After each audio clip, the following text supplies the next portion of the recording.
ready for another lesson?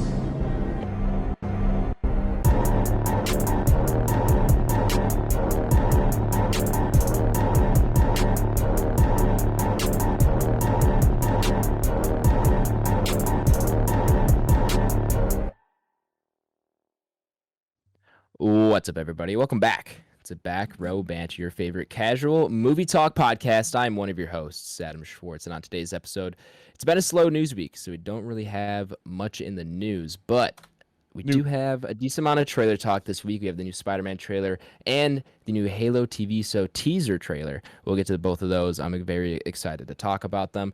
We'll get to what we're watching, of course, and then our main review. New to streaming. We have a new streaming list. Yes, we do. It's the middle of the month. There are a few things coming there. Get to what we're watching, and then our main review for the episode is Last Night in Soho. But before we get to any of that, I'm joined today, and as usual, by London local Nathaniel Gingrich. What up, folks? I'm locally here in London, out of the local London office this week. Yeah, our London office. Yeah, it's a newer branch of the Back Row Banter media studios. It's true. Yeah, we're thinking about expanding. Yeah, exactly. You know, you gotta get your reach out there, overseas, wherever you can. Or expand your audience. Am I currently is the Back Row headquarters also the embassy of UK Back Row Banter branch? Could be that too. Could be. Now, all jokes aside, though, you've been to London, though, right, Nathaniel? Yes, a couple times. Someone would say he's local.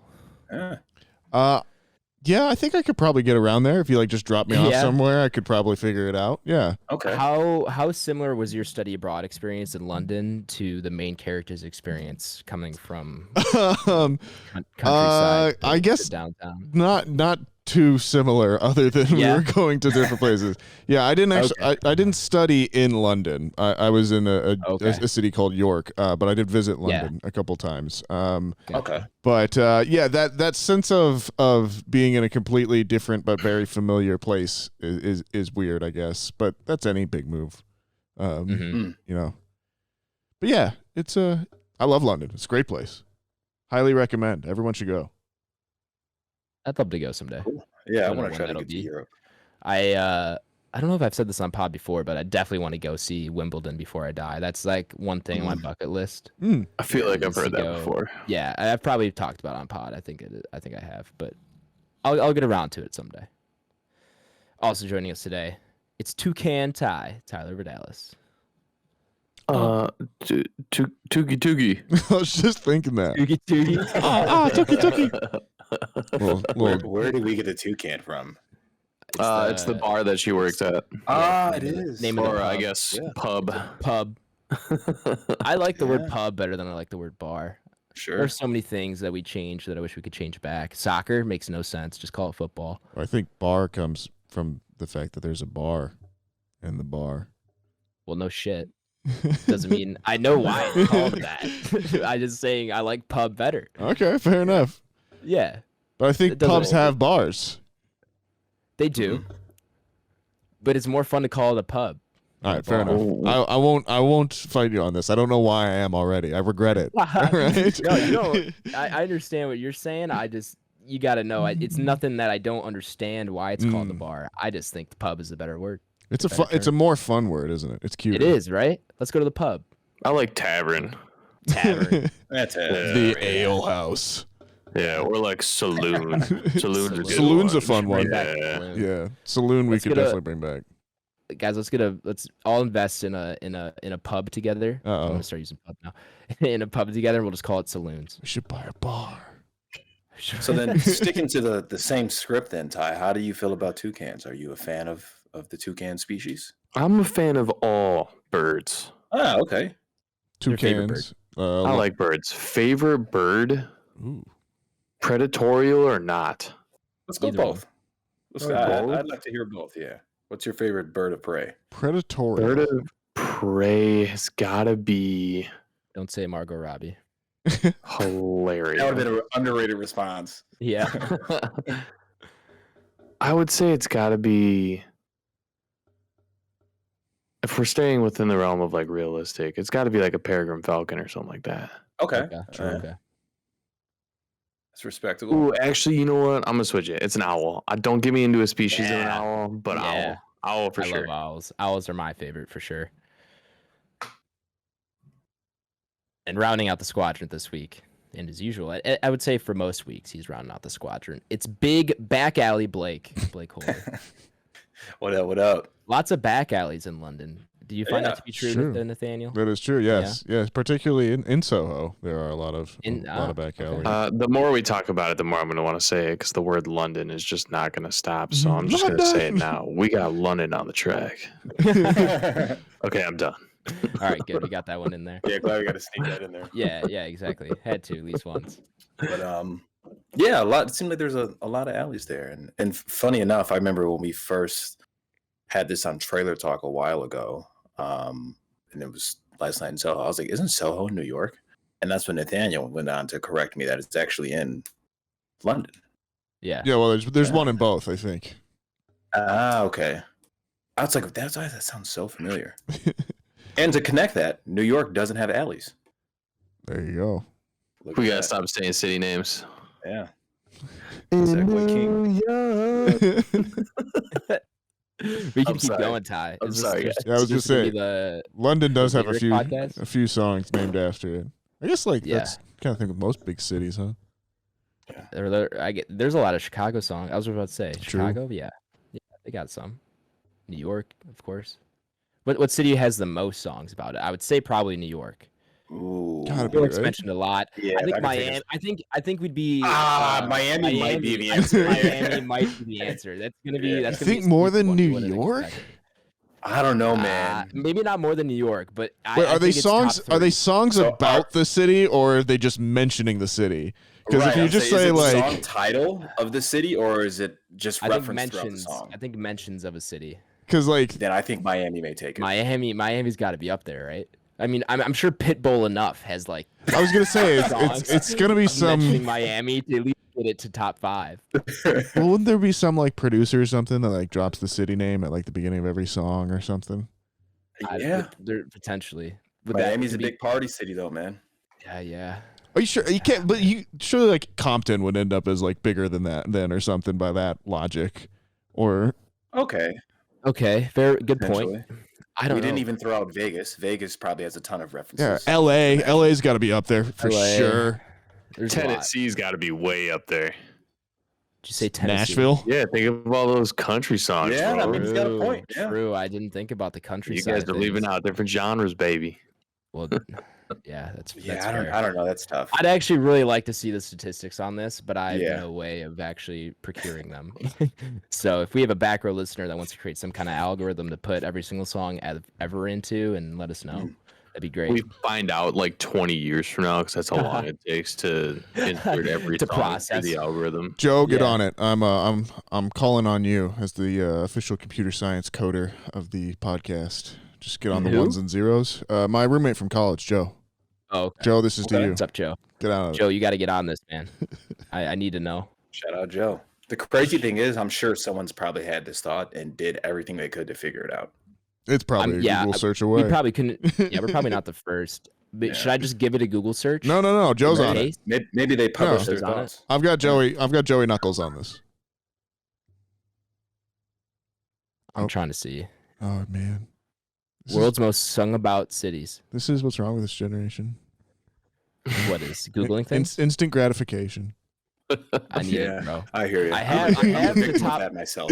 I have the top 5 according to Matador Network. Ooh, is this .com. genre specific or is Oh, this yeah, just- that's, what is it? Let me see here. That is Joe's network. I forgot to mention that. That Is makes it? sense. though. Okay.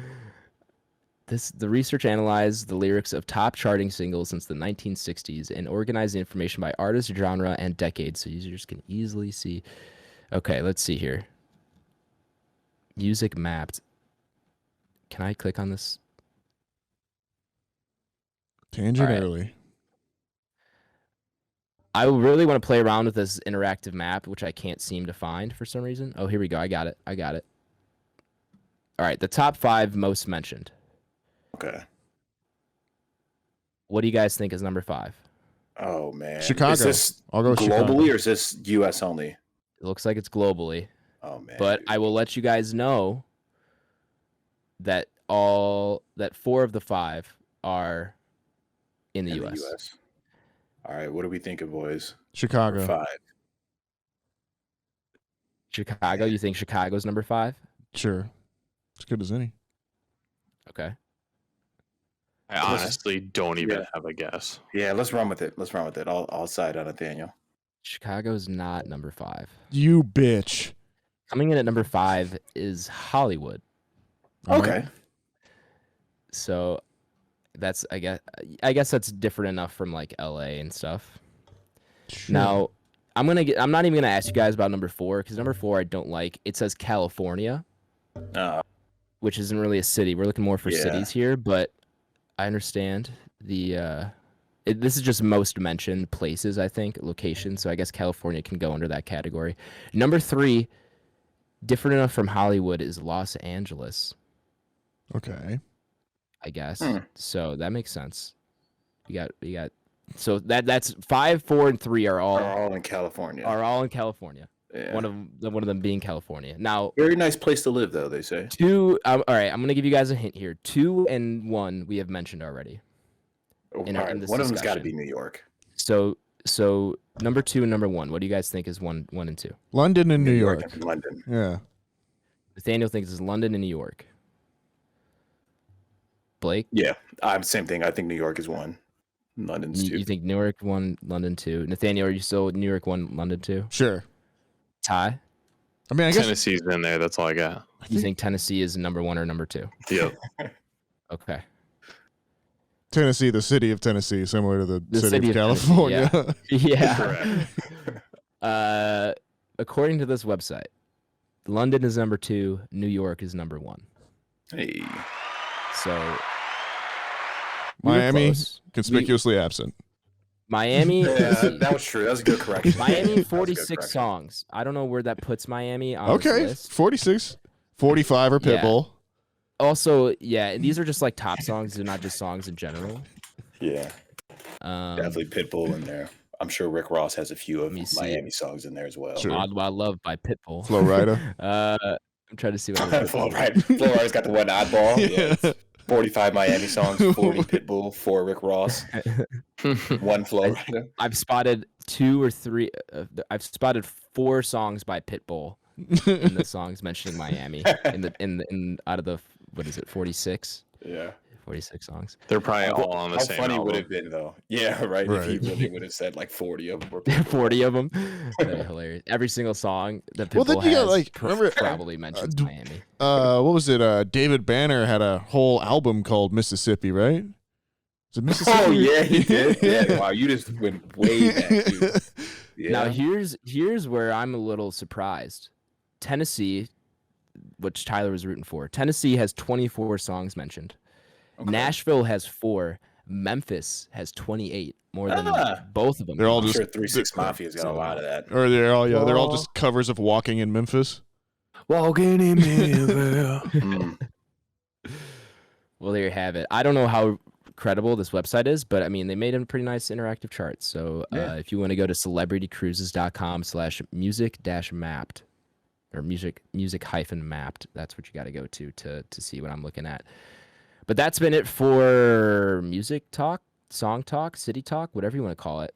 Let's get into trailer talk, guys. So we have shortly before the show started recording, about 30 minutes before, we got Spider-Man: No Way Home official trailer number 2. Was the first one considered a teaser? I think technically it was definitely a full-on trailer. probably. I don't know if it should be considered a teaser, but it was. Yeah. I think. So we got the official trailer finally. It didn't really change a lot for me. I'm still my excitement levels are pretty much the same. Didn't really lower or raise them, but it still kind of re-ups my excitement for it, if that makes sense. It just renewed it. It didn't change it. Yeah, I think Marvel needed to come out with something big after Eternals, and this kind of speaks to that. To me, it makes it feel big, and it makes me go, "Oh, this is a movie that people will go out to the theaters and see."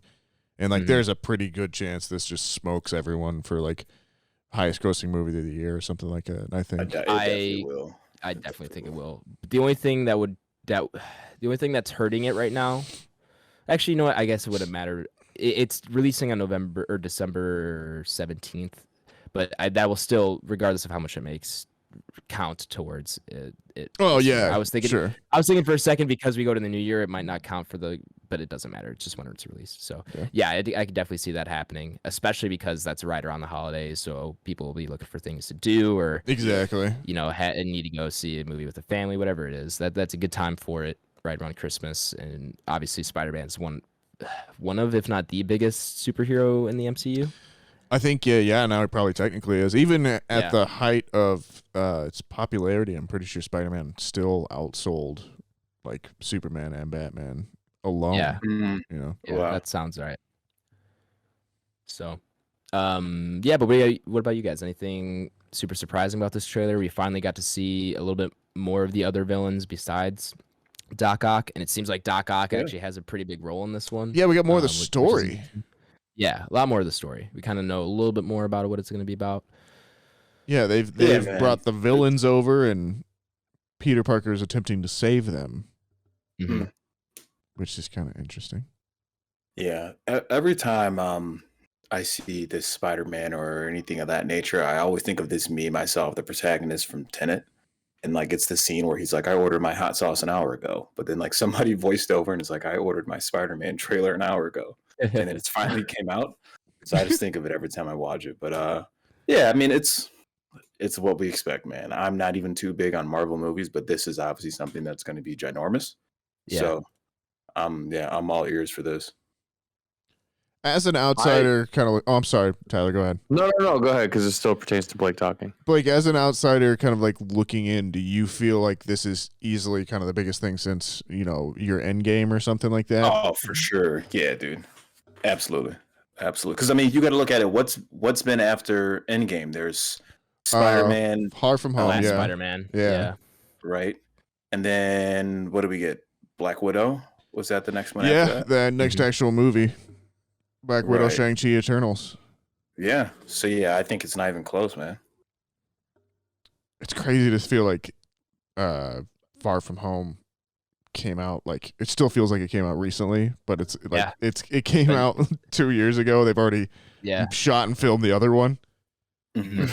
Tyler, go ahead. I'm sorry for cutting you off. No, you're good. I was just saying, I hope it is as big as something, that they're making it out to seem. Last time, with Eternals, we were talking about, how that might be something that kind of hurt them as they promoted it to be something as big as the Avengers. Right. And people were expecting this full-blown, just balls to the wall, cinematic, crushingly good movie. And, it's still a really good movie. Like we said, it's just, it's different, and it's supposed to be. That movie baffles me.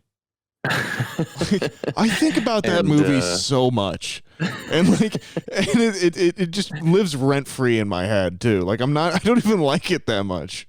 What movie are you talking about? Eternals, because I can't. I just go back and forth on like everything about that movie. Yeah, I can't stand that movie. No, I can't stand. That's wrong.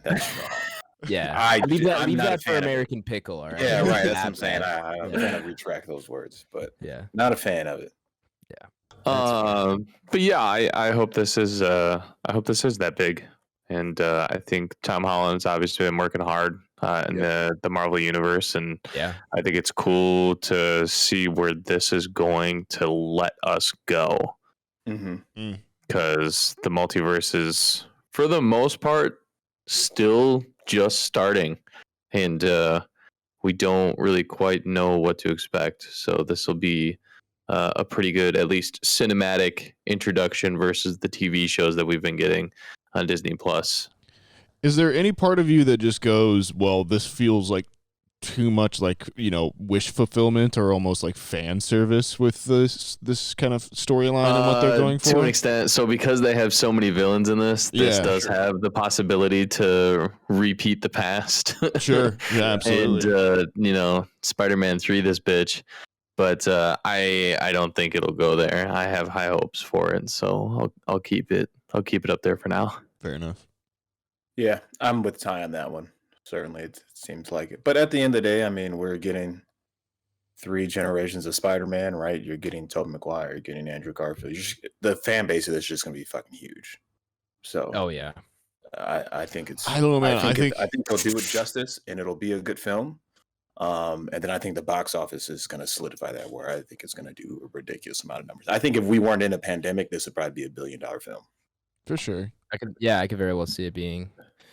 I wonder if there's along those lines. If there's an argument to make, though, that this is in some ways a make or break kind of movie for Marvel this year, in which, like, Shang-Chi did well, but it didn't, wasn't your typical Marvel release, and Eternals has been a little bit rocky for sure. I think if they do, God forbid, like Spider-Man 3, this one, do you think that starts to rock the boat in Marvel confidence a little bit? I don't think so. I still think people have enough faith in them to keep it going. Because I mean, Shang-Chi was really well received. We were really only looking at Eternals being the only like flop, and I'll put that in air quotes because it wasn't even that much of a flop. But like that's been the worst received Marvel movie in years. And and you don't just build that up and lose it in one movie. We haven't had, this is probably the closest to like an MCU movie we've had since the last Spider-Man. Black Widow was a little bit more different than people are used to. I would say overall, it's Shang-Chi, same thing, and Eternals also wildly different. Like this is gonna get us back more to an MCU feel. If it doesn't do well, I still think people have enough like stock built up in the MCU to keep it going, but you never know. All right, fair enough. Part of me thinks that they don't even necessarily have to care. I mean, Spider-Man's going back to Sony after this, so yeah. I You have think a he feeling will, that though? I still regardless of which way they go, I think the only thing that they should do is hopefully, try and knock the shit out of this thing, and in that case, Sony's like, okay, well then we will sell it to you guys, or maybe we'll partner up so we don't destroy this thing in the future here. But who knows? I don't see Sony ever selling Spider-Man. No, but hopefully sometime they can maybe put a partnership in there. Say you guys can run it, and we'll kind of maybe put our input in. I mean, that's what they've been doing, right? And the last negotiations didn't seem to go over very well. It seems like they almost barely got through because Far From Home came out, and it was a few months later that it came out that like there was going to be no agreement, and Spider-Man was just gone from the MCU. And then finally they got a deal done after a lot of the blowback from there. So it seems like it's kind of a tenuous relationship right now between Marvel and Sony. It's been a few years since then, and obviously they kind of put Venom into the MCU at. Maybe I should cut that for spoiler purposes, but they've done stuff with Venom that leaks it to the MCU. So we'll have to see. It's going to be really, really interesting. Do you guys think this is Spider-Man's last movie in the MCU? Do you think they transition it to like the multiverse he's in is the Sony multiverse, and they take it from there? I'd be shocked. I would be too. If that was the case. Yeah, I'm not saying like they might not kick him out for a couple of years, but I'd be surprised if that was the last time we ever saw Tom Holland Spider-Man in the MCU in some form. It wouldn't shock me, to be honest. Really? It wouldn't shock me if somewhere along those negotiations for this film that happened after Far From Home, if they're like, all right, but this is probably going to be the last one, or might be the last one. We want this back. If we want Tom Holland, like. I wouldn't be surprised if this is maybe them sunsetting Spider-Man out of the MCU. Not saying I want it to happen, not saying it will, but it would not shock me. Fair enough. Gotcha. All right. Well, I feel like we talked about that enough. That's going to come out to theaters, like I said, December 17th. I'm very excited. We already have it on our show schedule for A reviews. month away. Fuck, yeah, a month away. Yeah, but we already have that slated on our schedule, so be on the lookout for that and the review. But we also have to talk about Halo. There's a lot to talk about with Halo. We could talk about the new game that just dropped yesterday, at least the multiplayer, or we're probably just going to talk about the teaser. But Halo's TV show, it's been like 10 years in the making, something like that. We finally got a teaser for it. I forgot until I read the story from Hollywood Reporter that we actually talked about this few months ago. It's been a while. I think since like last winter. But the showrunner's changing hands, and there being some production issues with like the post-production stuff. But we talked about it before. But we finally got what is it, a 30-second teaser? Yeah, it's not much. It's about as teaser gets. But it's footage. That's all I need to get my hopes up with Halo, because it is definitely probably my favorite franchise just in general. I would say maybe video game franchise for sure, but like that is one of my favorite franchises ever.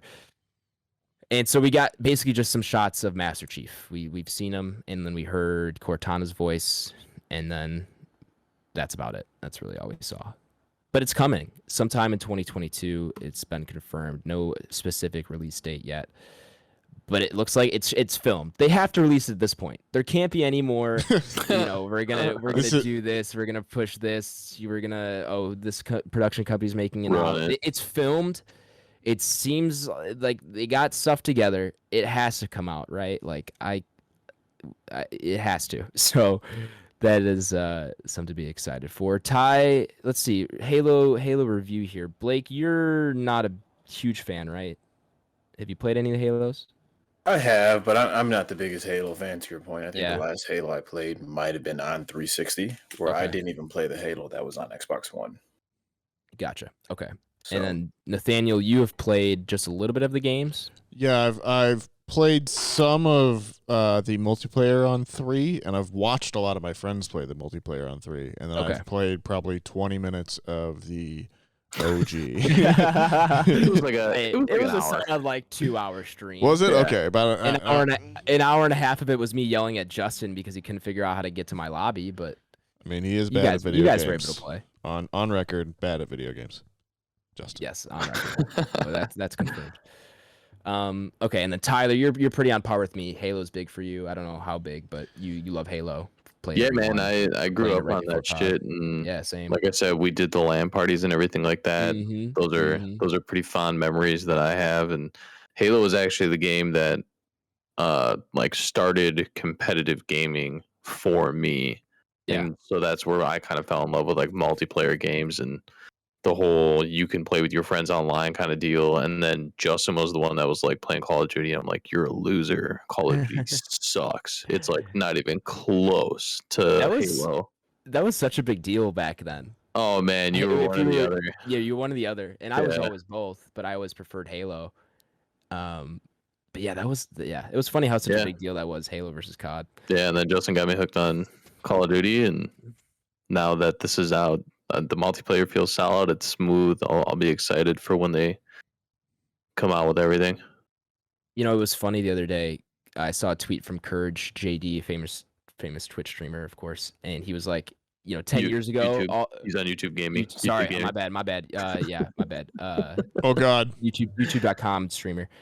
But he tweeted out, me 10 years ago, man, all I want to do is play Halo, COD, and Battlefield all day. Me now, man, all I want to do is play Halo, COD, and Battlefield all day. And it's just so funny how like all these franchises, for once, we're getting them all in like one span. And it's been since like I think 2012 when Halo 4 released, and there was big thing between COD and Halo, and I think Battlefield was 2013, so the year after. Like it's been a while since these are probably three of my favorite video game franchises. These are probably actually the three franchises I've played the most, all coming out at once. It's gonna be awesome.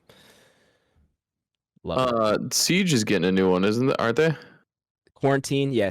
Or not Quarantine. I think they Breakout, maybe. I don't remember what they changed. It was originally announced as Rainbow Six Quarantine before the pandemic happened, and they've decided to change the name. Yeah. Yeah, and it's pretty much a game mode. They have pretty much every season they have like some type of game mode that comes and goes.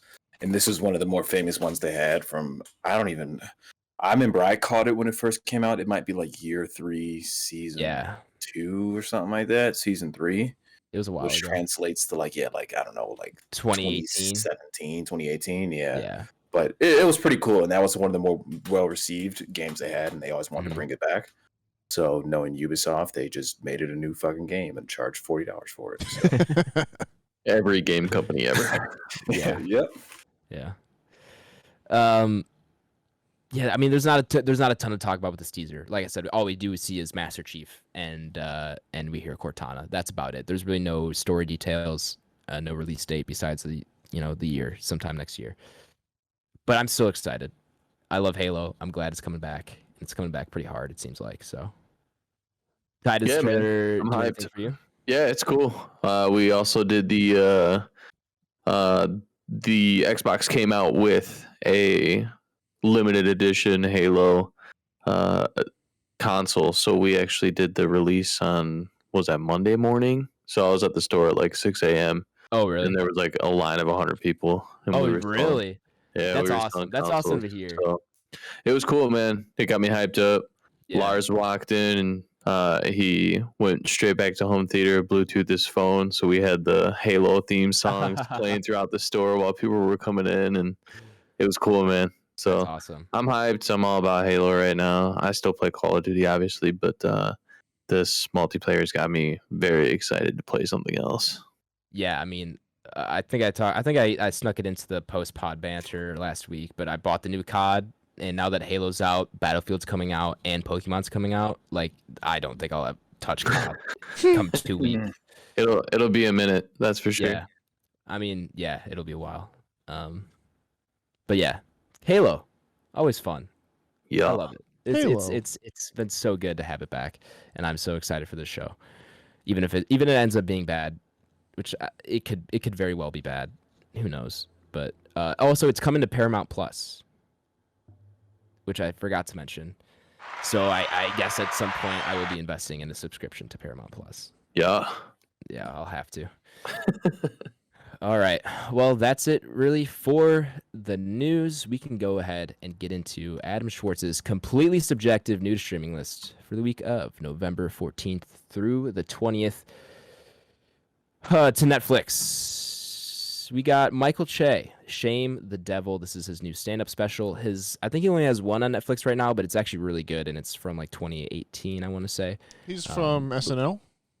Yeah, he's one of the Weekend Update hosts with yes, Michael Che and Colin Jost. Yeah, he's great. His first stand-up special is actually really, really good. One of my favorite ones I've seen in the past few years, so I'll definitely be checking this out.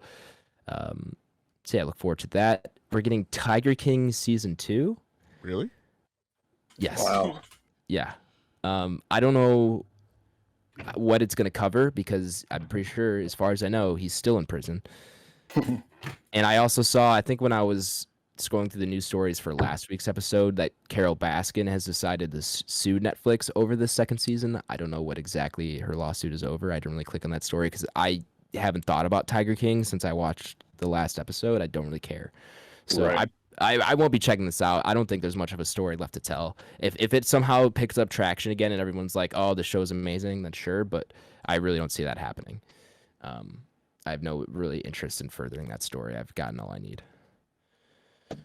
Also coming, Cowboy Bebop Season 1, the live-action show that we did a trailer talk about 3 or 4 weeks ago for. Cool. So that's coming, full first season. I haven't finished the anime yet. I might actually just jump into the live action and see how I like that, and then maybe go watch the anime, just so I can maybe get a raw live action take and see how I like the show itself. How far did you get? 2 or 3 episodes in. I honestly, like, I've put it on in not the best times, or it's like I'm kind of going to bed, or I just want something on the background. I haven't had a chance to like fully pay attention to it. Sure. But Right. and I can't tell if it's because I'm putting it on at bad times or if it just generally isn't catching my interest the way I want it to, where it's like I'm not paying attention that much. I need to finish that season, and I will at some point. But now that the live action season's out, I'm tempted to just watch that first and see how maybe I like it as just a live action show and not compare it to the source. So we'll see. I'll get back to you guys on that. And then we're also getting Procession. This is a documentary about a group of survivors of sexual abuse battling the Catholic Church for justice. So bit of like a spotlight beat, but in documentary style. So if you want to check that out, you got that. Tick, Tick, Boom. This is a musical directed by Lin-Manuel Miranda starring Andrew Garfield. And it's about, what's his name? Jonathan, I think his name is Jonathan Larson. I watched a trailer for this. I'll be honest, doesn't look great. Doesn't look great. I don't know if I'll end up watching this. Yeah, it's Jonathan Larson. He wrote the musicals Rent and the Tick Tick Boom, both of those musicals. So it's kind of about him, directed by Lin-Manuel Miranda. Check it out if you want. I mean, it's seems all right, but I don't know how much I will care. So maybe write in if you check it out. Maybe write in, let me know, because it could be good. I like Andrew Garfield, I like Lin-Manuel Miranda, but the trailer didn't do anything for me. So we're also getting Blown Away Christmas Season 1. This is a Christmas really? spin-off series. Yeah, bro, of I Blown saw Away. this. This is I was cool. hyped. Yeah. Yeah. So I knew you I guys love would Blown like that. Away. I tossed that on there. That's one of the And- weirder shows that Tyler and I just kept on. Like, not in that like what they did wasn't like cool or anything, but it was just like, I don't know. It's just a very funky show. I'm Facts. constantly surprised it exists. I am not. After knowing that like Forged in Fire, and then there's another one called like Weapons Master, where they actually make Sure. like projectile weapons and shit like that. I am not. And that Workbench show that we started watching. Oh, the repair where shop. they just it was like it does not surprise me that there's something out there like this. Yeah, maybe. You're right. And it's cool as fuck. I wonder if this will be. Do we know? Is this like gonna be old cast members that they're bringing back for the Christmas season, or is it? I have no idea. That'd be cool. I'm excited either way. And then the last thing coming to Netflix is Here Comes the Boom. This is that comedy Sequel. from Kevin James in like 2012. Oh yeah, where he's a UFC fighter. Yeah. Yeah. Is it? Is I it? haven't seen it. Is it good? It's a prequel to Tick Tick Boom. It's like Paul Blart Okay. esque as far as like the level of acting and movie it is. I like Okay. Here Comes the Boom. It's Is it worth goofy. a watch? Should I be putting this on? I don't know. tonight? No, I'm a. Yeah. I like all the No, but UFC fighters in it though too. Like, it's fun to Okay, see do like they add a Boss lot of Rutan. Yeah. That's fun. That's fun. All right. Well, that's it for Netflix. Amazon Prime is also getting Here Comes the Boom, and that's the only thing coming there. Hulu is getting Star Trek Into Darkness. That's the second of the three. They're also getting Deadpool 1 and 2. And then The Master from 2012, which I had to look up because I remember hearing about this. I looked up the cast, and that's why I was like, oh, shit. Philip Seymour Hoffman, Joaquin Phoenix, Amy Adams, and Jesse Plemons. Those are the top 4 cast members. So I'm like, wait, I love all 4 of those people. This movie must be at least pretty good. It's got a 7.2 on IMDb, so I'll toss that on there. I actually might check this out sometime this week because You'll like looks it a good. lot. Yeah, have you seen it? Yeah. Good? Okay. I'll have to check it out then. And then the last thing coming to Hulu is Teenage Mutant Ninja Turtles Out of the Shadows. This is the second one of those remakes they did. Is that one with Megan Fox? Sweet. Yes. it is. Is Megan So you got Fox in that there. those? I Yeah, forgot she's in about those- that. those Yeah. second- what's she's their- April. She's April, yeah. That's so funny. Yeah, I know. Yeah. So that's it for Hulu. HBO Max is getting King Richard. That's the new Will movie Smith. about the Serena Williams, Venus Williams, but particularly their father is what it's focusing on. It seems like, at least. So that'll also be a review in a few weeks. I thought it was coming out a little bit later, but yeah, we have that slated for December 7th as our review. So go ahead and check that out. Coming to HBO Max. Don't have to go to the theaters for that in case that's like not something you're interested in, which is understandable. But yeah, you got it. You got it to HBO Max. Let's see. That's it for that. Disney Plus. Only thing coming there is the Pixar story.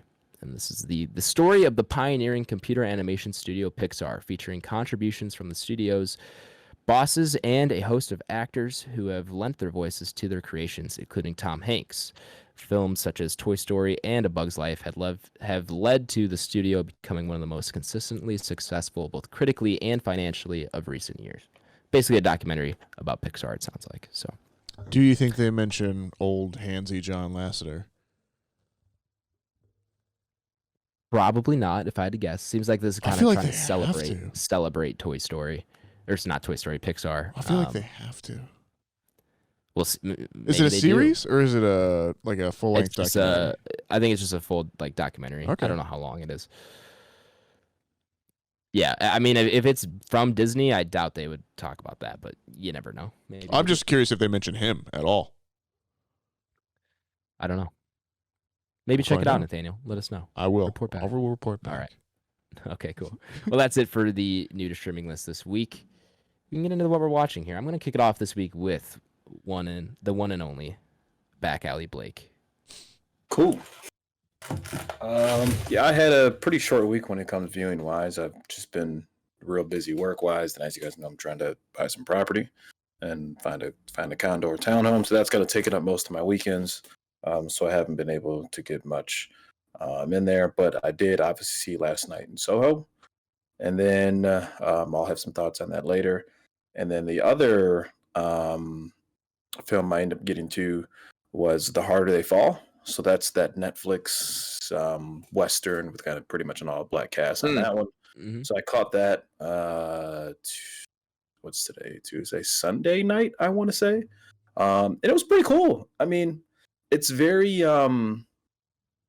Which one of you guys said you saw that? Was it Nathaniel or Ty? I watched it today. Okay, so I mean, it seems very like Tarantino-esque. Sure. Did you kind of pick that vibe up, or there's a lot of shared similarities in certain shots and style to like your Django and Chains and everything like that? Yeah. So I kind of picked that up, and it was some of that. I mean, it's good though if you like film. Some of the characters are written pretty good, but yeah. So that's what I got to. I would recommend it. I mean, if you like westerns, just because those don't come out too much, especially with not that cast. So you got your Idris Elba in there, you got Regina King in there, you got Lakeith Stanfield in there. So I mean, it's a lot of people that Zazie Beetz is in there as well. And I think she's going to end up on that list of people that I'm going to formally stand now. Next to Florence Pugh, we'll now slide her in there as well. Good. Speaking of her, really quick, what's up? Papa Schwartz watched 9 Days and loved it.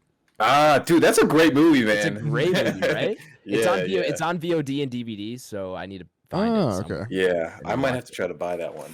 I think I will. Yeah, I loved that movie. Yeah, I'm glad I caught that. Then I recommended it, and then you went to go watch it, and you were like, "Yeah, I like it too." So I think Ty and Nathaniel would love it. Yeah, I think you guys would a lot. Yeah, but she's in this film as well. So I mean, the cast is good. I'm not too familiar with the director though, so I can't really tell you what else they've done work wise.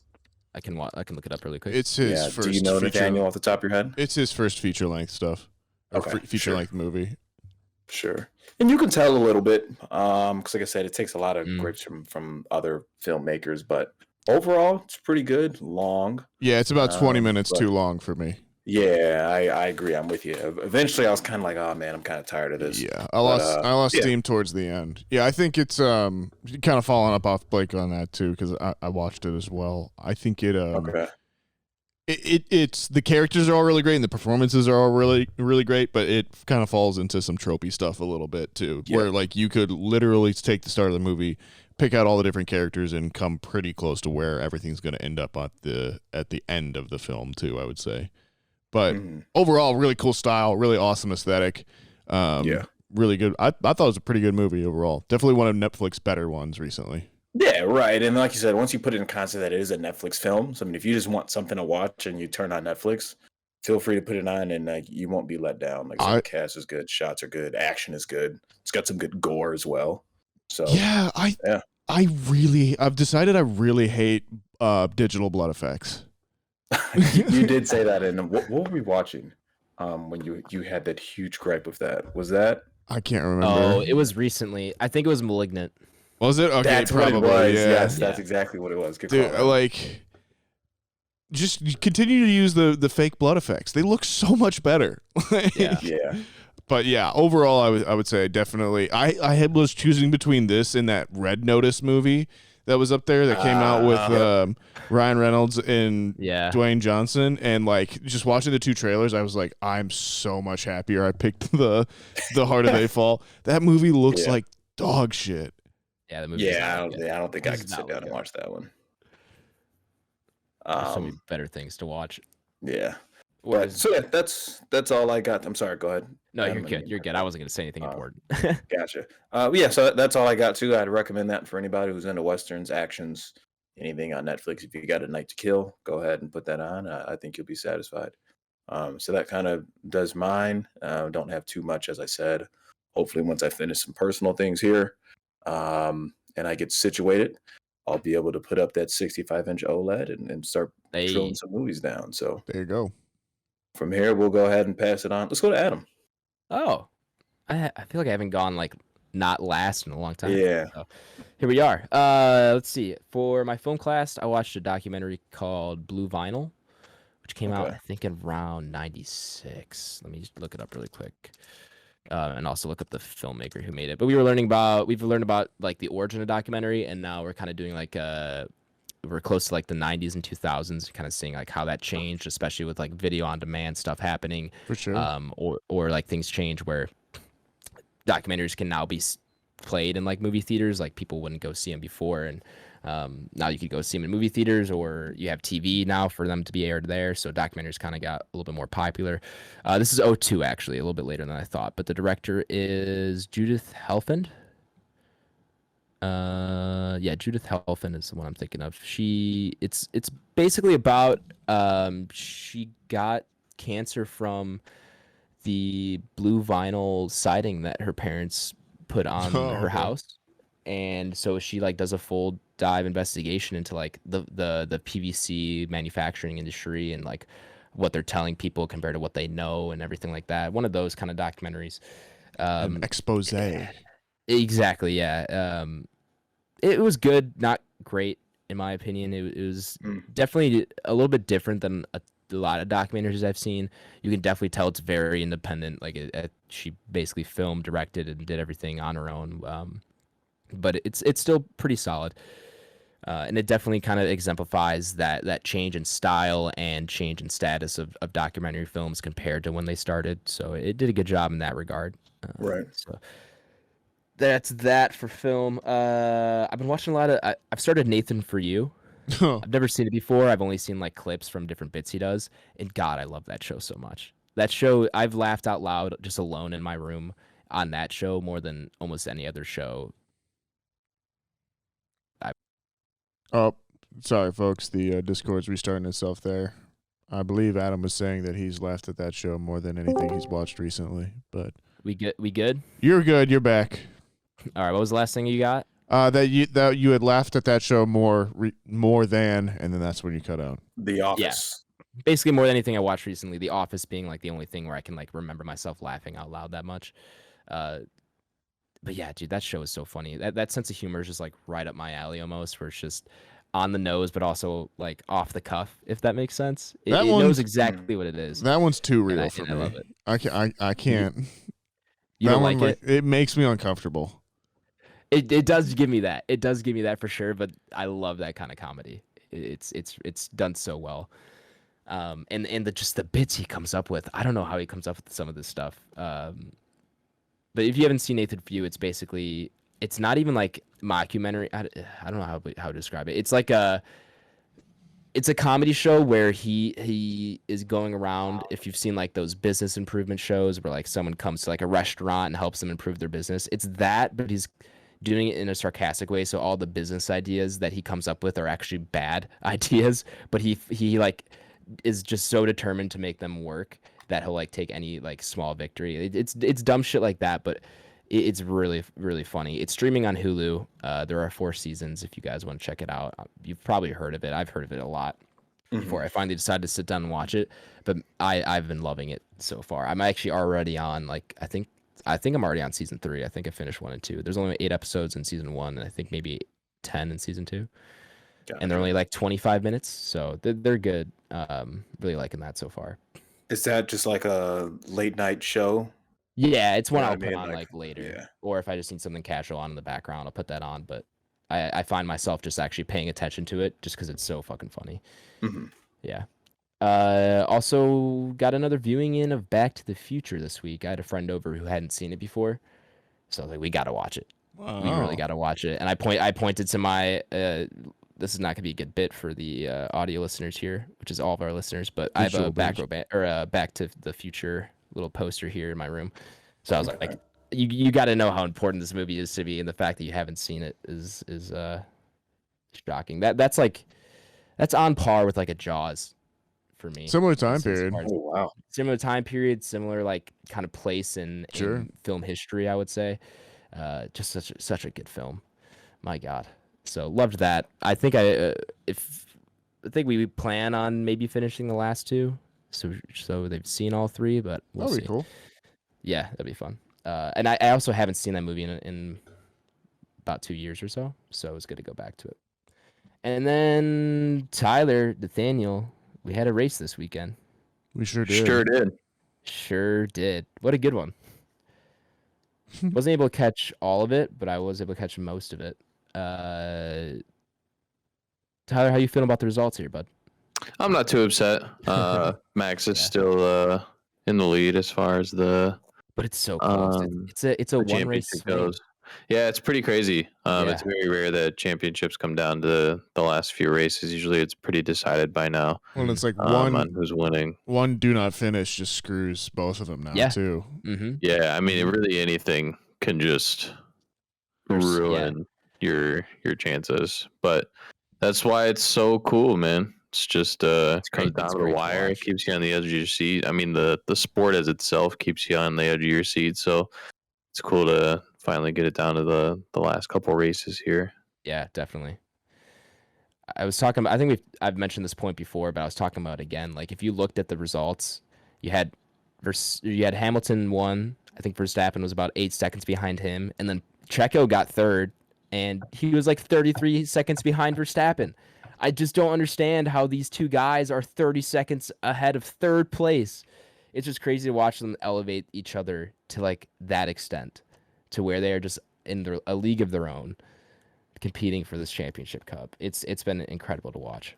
Didn't Bottas place third? Was it Bottas? Yeah. Okay, Yeah. my bad. Yeah, you're right. Bottas placed third, but he was same point, 33 seconds behind. Yeah. It is very incredible to see these two race at the level that they're racing at, and just see how much further ahead of the pack that they are. Right. But it also does come kind of down to overall, like, Lewis has obviously been, he's been at those races a couple more times, and you can see his seniority in the track knowledge, experience, being able to pull every little second or 1,000th of a second rather out of every lap. And same thing with Max. He's obviously a lot younger and he hasn't been in it, but it's still pretty crazy to see. It really is. Can't wait. I can't wait for 4 more races? 3 or 4. This will be the last of triple header, because we had last week, the week before that, and then we'll have this weekend, and then we'll have 2 more races after that, I believe. So 3 more. Yeah. Man, I can't wait. So excited. And they finally announced Alfa Romero's final lineup. So they are bringing up a gentleman, the first Chinese racer in F1 history. Oh, that's awesome. I don't know how to pronounce this. I think it's like Gai Yu Zhao or something like that, or Zhan is how they pronounce it. But yeah, he's coming up from F2 and he'll be racing alongside Valtteri, so that'll be pretty cool. And he's got some pretty big promise. So that would be definitely interesting to see. Yeah, another big market. Yeah, that's the main thing they were saying as to why he was kind of chosen is obviously you get to put China on the board for their first racer in F1, and he brings a lot of sponsorship backing. And if they're able to put a Chinese racer in a seat and then gain the revenue benefit of having more than one race in China a year, then that'll do it for him. I'm sure. Makes sense. Well, that's it for my what we're watching list. I'll just kick it on over to Ty. Oh, hey, I have been watching some things, and one of the things I've been watching is people. I've been people watching. People watching? No, not really. I've been way too busy. But yeah, we got around to a couple of things. I've been just kind of cruising on Vikings. Like I said, I like to keep that kind of on the background if I'm like cleaning the house or just kind of making food or something like that. So that's always a go-to show for me, especially as of right now. Leah and I had finished over the last couple of nights Jungle Cruise with The Rock and Emily Blunt, which actually isn't like overly terrible. Some of the CGI is pretty bad. It's not that bad, right? But it's decent. I actually didn't mind it at all. Yeah. So yeah, that was pretty funny. We actually finished that right before I hopped on here. We also got around to Maleficent, which is a fan favorite of Leah's, and I'm not against it. So I like Angelina Jolie when she's not in the Eternals.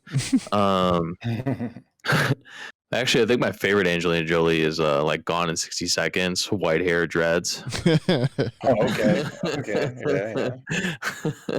Have you seen that movie, Adam? He's not sitting there. He's not here. Do you think he's seen There's Gone in 60 no Seconds? way you've seen doubt it. Gone in 60 Seconds. What's that, like 2005?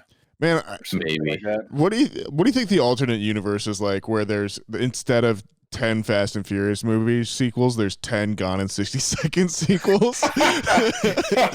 Hey man, I don't know. And it's just Nick Cage and Angelina Jolie Nicolas Cage. just in space. Yeah. That actually almost makes me want to like see if I can find that somewhere and just watch it. Oh I yeah, haven't seen that in so I like long. Gone in 60 this is Seconds. a great movie. Gone in 60 Seconds Yeah. is dope. I am a fan. Anyways, anywho, we had also watched Shang-Chi because Leah had not seen it, which I could have swore she went to the theaters with me, but maybe that was like me and you, Nathaniel. I don't remember. I can't remember, to be honest with you. I don't either.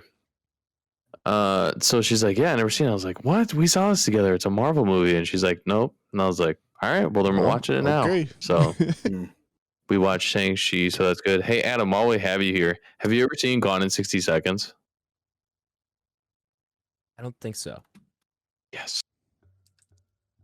We figured, man. We took bets and we all said no. I have not. No, All right. not looking at this. Yeah, I haven't. I've definitely heard of it. Yeah. Eleanor. Well, one of the things I brought up was Maleficent because Leah and I had watched it, and then I was like, Okay. I'm a big fan of Angelina Jolie when she's not in the Eternals. And then I said my favorite Angelina Jolie is she's got white hair and dreadlocks in Gone in 60 No Seconds. way. I gotta see this. Hang on. I'm gonna look it up. It's pretty great. You know, And then Leah and I were also looking for something a little more lighthearted, and Leah likes to watch like little things after we get done watching like somebody murder somebody. And so Disney Plus has this thing called Olaf Presents. So in Frozen 2, Olaf like does his whole spiel on the Right. first movie. he And he recaps acts it. out like the whole thing, which is hilarious. So then they basically gave him like, it's literally like each episode is like 2 minutes and 30 seconds, but they let him present different Disney movies in a very short amount of time. So he's done like The Little Mermaid, Lion King, and some other ones that were pretty funny. Everyone's dead. This is a wild look for Angelina Jolie, but it works. I don't know. It shouldn't, but it does. She walks, Yeah. so Charlize Theron and Cypher could fly. You know. yeah, actually, actually, she Charlize Theron should really take some tips here. Dude, I was actually off. I thought this was mid 2000s. This is like- 2000. Yeah, I was like, it's 2000. early, right? Yeah, Yeah, that's what I said. that's old. Alternate universe. Yeah, well, at least we wouldn't have to see Fast 9, right? If that universe occurred. So, Or Fast 10 for that matter. yeah. What do you think their catchphrase would be, though? Obviously, it's not family. What do you think any of them would run with anything similar to that? I think they. I don't know. Well, because they name all the cars in that one, right? Mm-hmm. So maybe it'd be something like Yeah, that. the Mustang's name is Eleanor. Eleanor, yeah. Whatever. I'm done reminiscing about Gone in 60 Seconds. Tyler, was that the rest of your list? Yeah, that was it for me. Sorry. Sometimes when we get like on these little spiels in the middle and I end my list, I forget that I ended my list. But yes, I am done. Cool. Well, I'll finish this off here. Finish us off here, bud. I will. Keeping along with our Nick Cage fest. Speaking of Gone in 60 Seconds, I watched Pig. Ghost Rider? Oh. Hey, Yeah.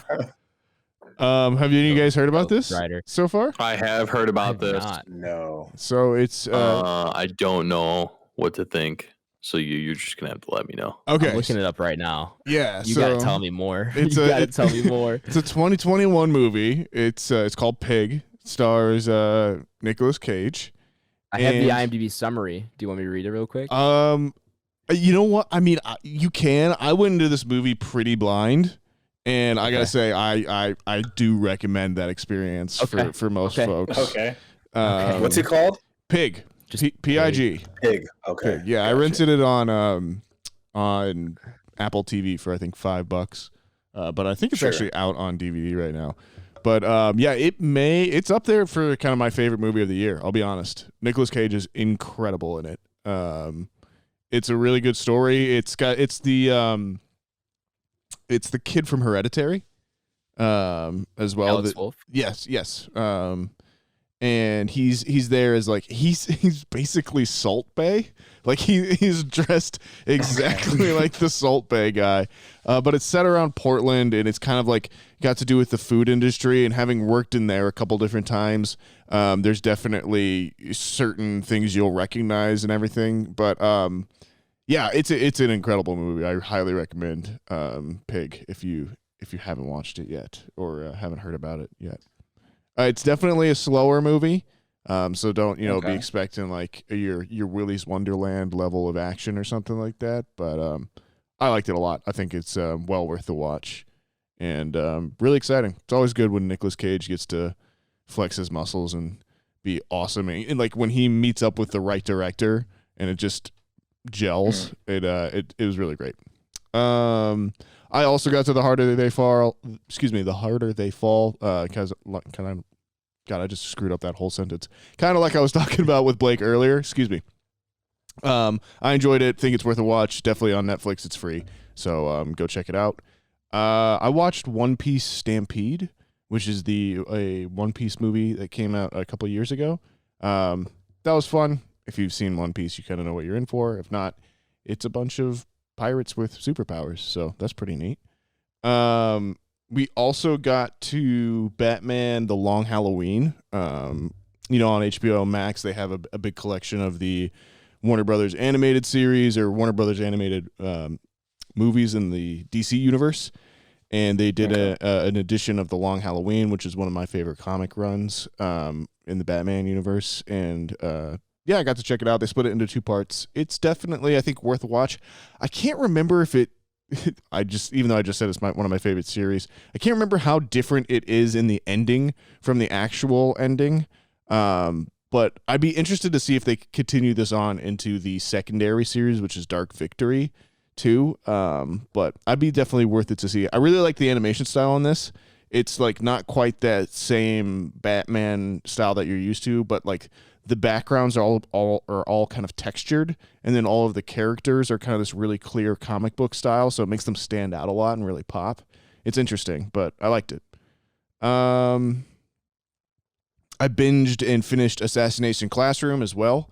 That was a really great series. Would recommend it as well. Tyler, you've seen that, right?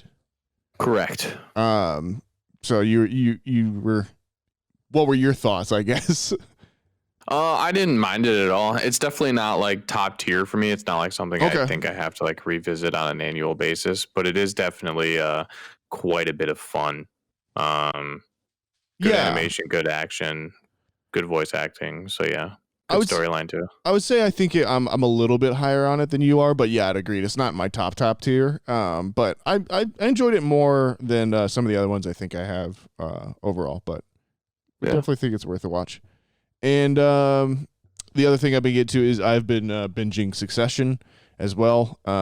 Any of you guys watched that yet or anything? I was very close to putting it on the other night. Okay. And I was like, I don't have an hour to just invest in and do, but I think that might be the next like big show I get into. For sure. Yeah, I'm enjoying that a lot. It's everyone who's been talking about it has been, hyping it up. It's definitely one of the kind of more hyped shows on my radar at the moment. But all of the actors in it are just so good. Like Jeremy Strong is doing incredible work.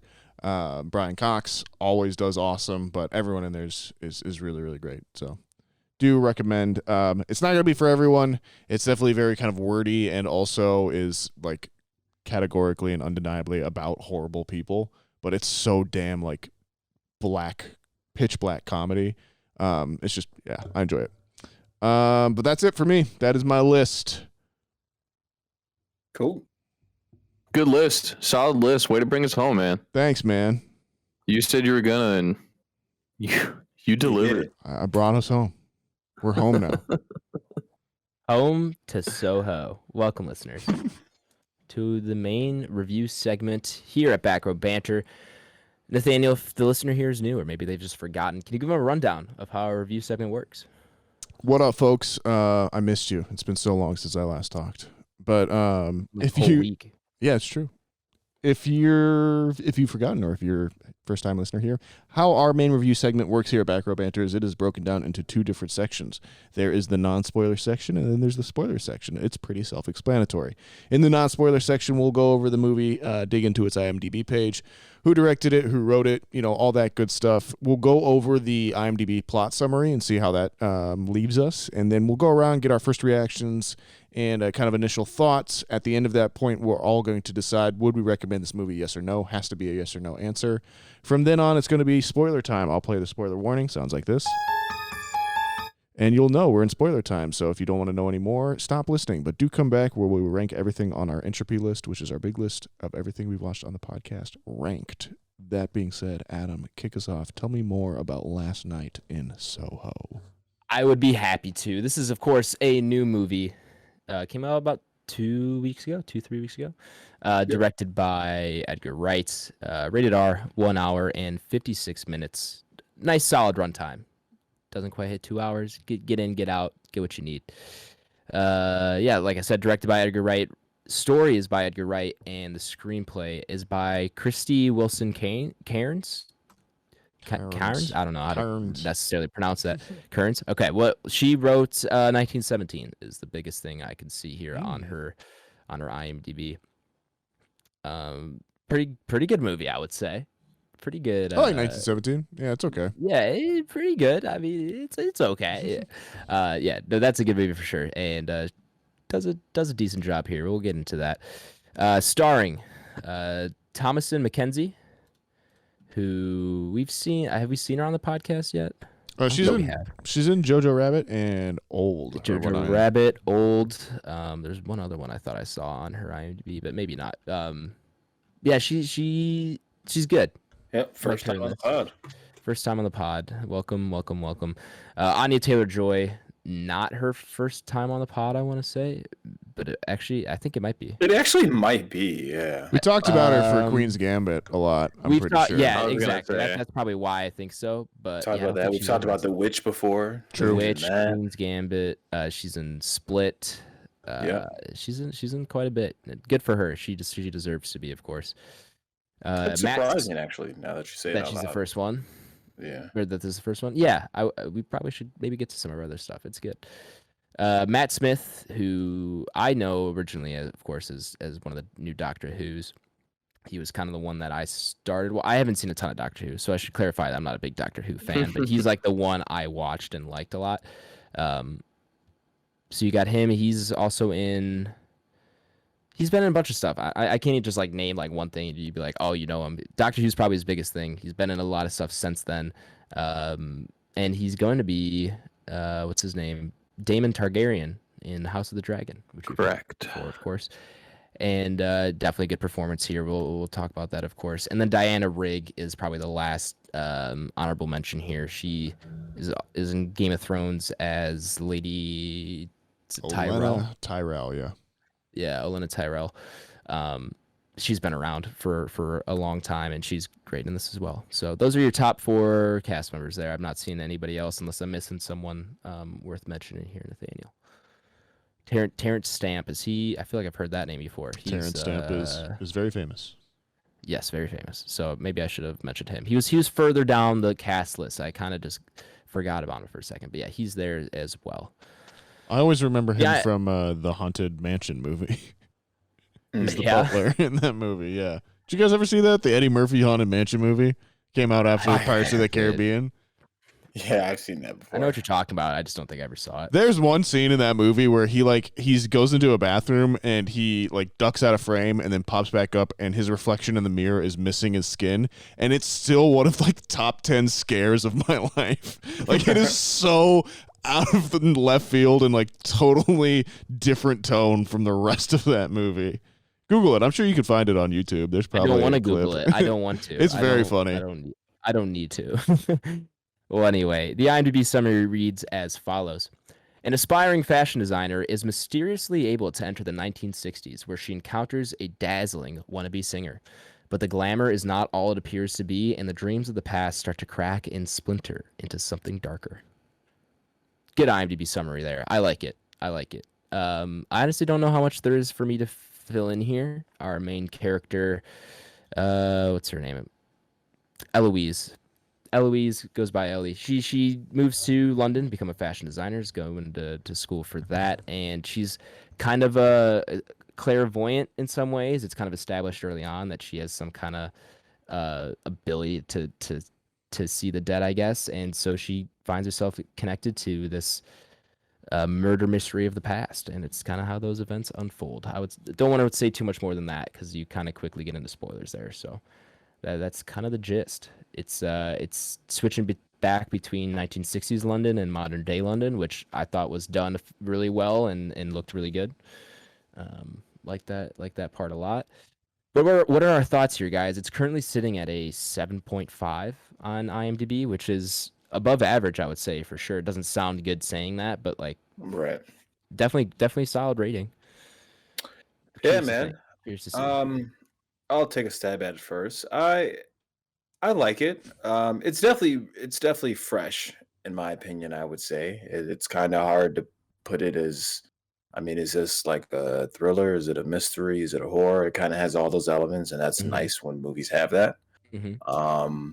So I think it can kind of hit to the masses where most people would enjoy it. Which, funny enough, it's not doing really good in box office, despite all those genre blends where you think it would be able to. Got a few kind of things I don't necessarily agree with, where it doesn't seem as like grounded as it should be.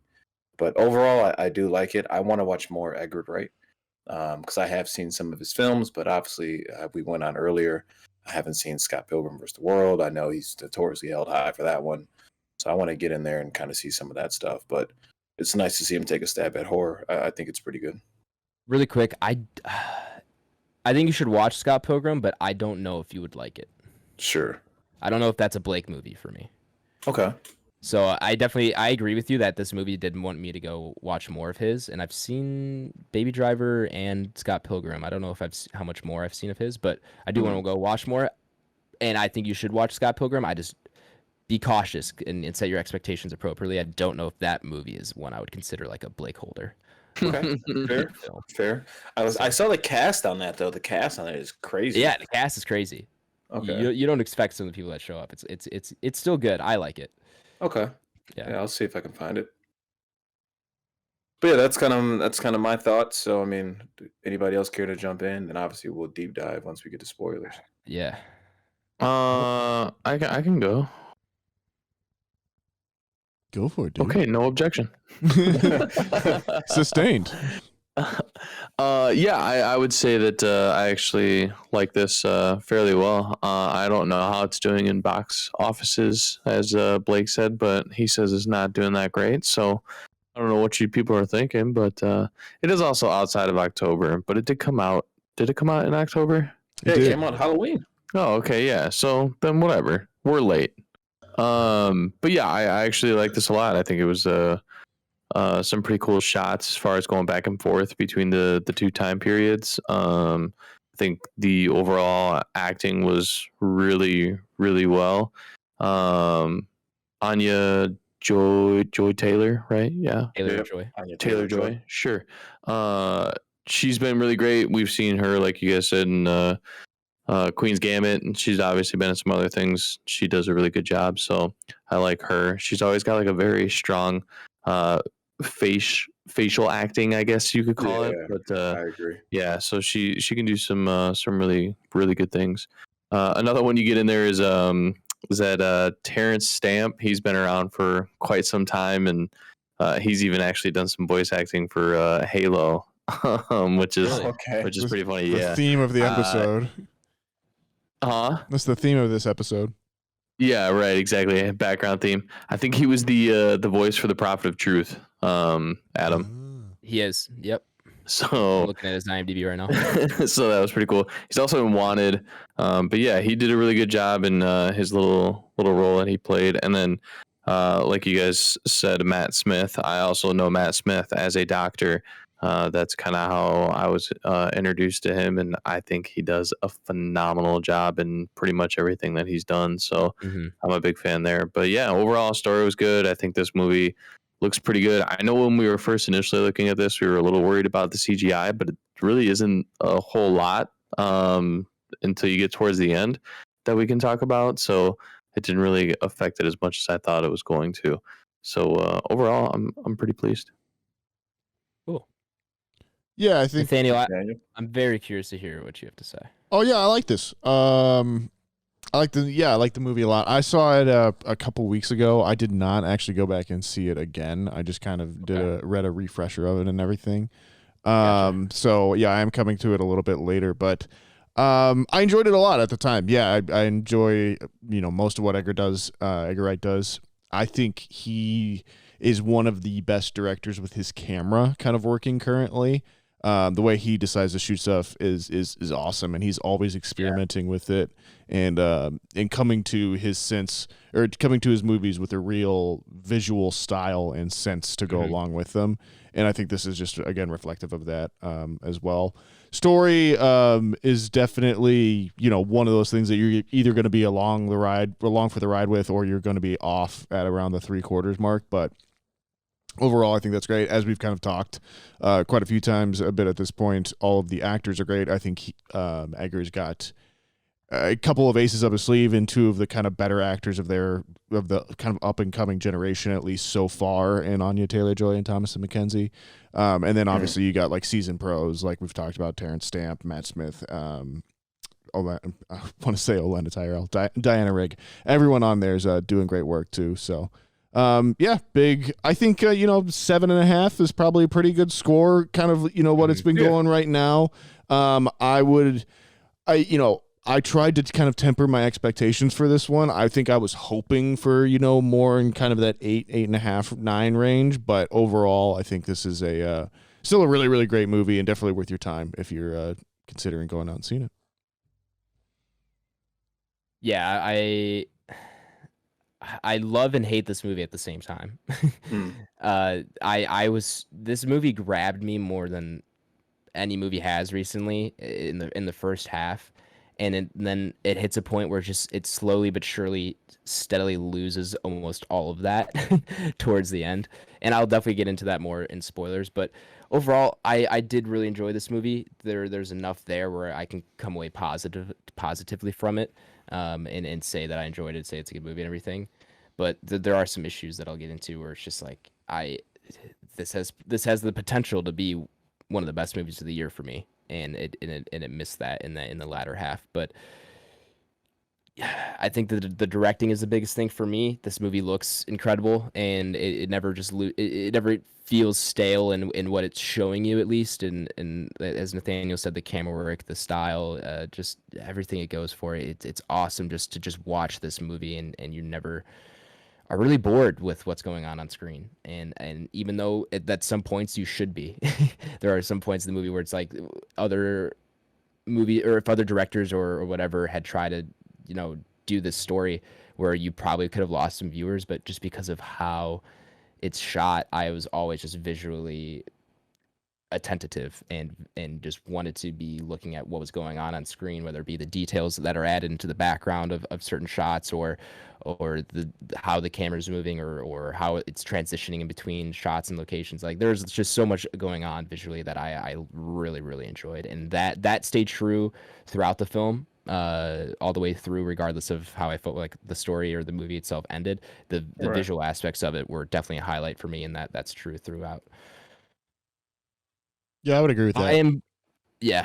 I am personally a recommend. I still overall enjoyed this. I think, like Nathaniel said, probably around 7.5 is pretty good rating for it. So I'm a recommend. How about you guys?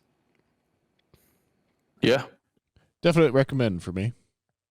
Yeah, I'd say go watch it. Yeah, cool. Well, that's a recommend all around here from the squadron.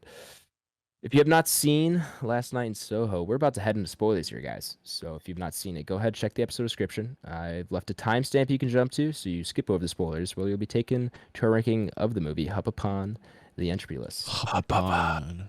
Spoilers. Shit goes down. Shit goes down. And shit went down In the past. in the past. Shit had gone down. Yeah.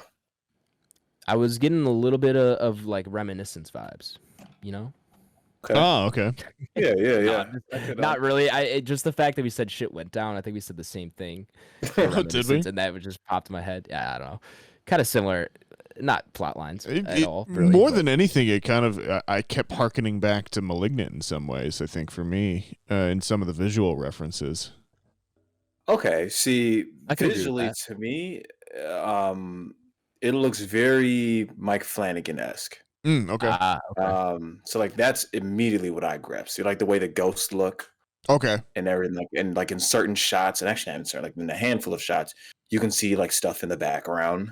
Sure. You know, I'm like that to Kind me of just like reads like Flanagan. That like crazy. style of horror of like it's more Yeah. in the background of what's going on, and there's a ton of mirrors in this too, which obviously I Exactly. think plays into his. Well, I loved that. I mean, even from the beginning of the movie, before you know that these, the use of the mirrors and the reflections and everything are going to be such a big thing. You could tell he sets that up in the beginning. There's a lot of reflections since the movie starts. Mhm. I'll tell you what I love about this movie is that she has weird clairvoyant powers at the start, and they just never address it. Like movies used to be like that. Like your characters just have weird quirks about them or something, and you would just like they would always come in later on in the movie. But I love that. Yeah, she's a psychic. All right, whatever. We just roll with it. She can see And, ghosts. like, They move on with it. Yeah, yeah. you just accept it. Yeah, One thing with that, and I'm sorry, Nathaniel, I didn't mean to cut you off. No, I was done. If you had a point. Okay.